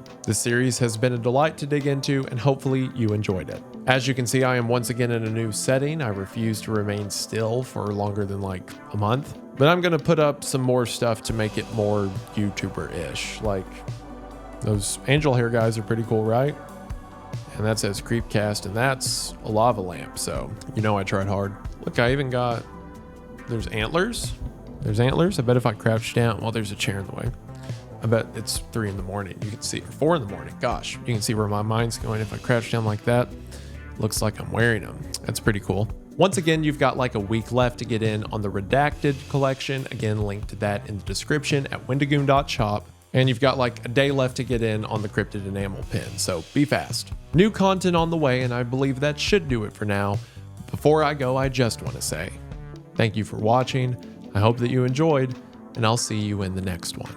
I was going to say something funny, but it's 4 in the morning, and this curtain keeps slipping open, and I keep thinking about that hanging guy from the telephone video, so I'm not in the mood. Go.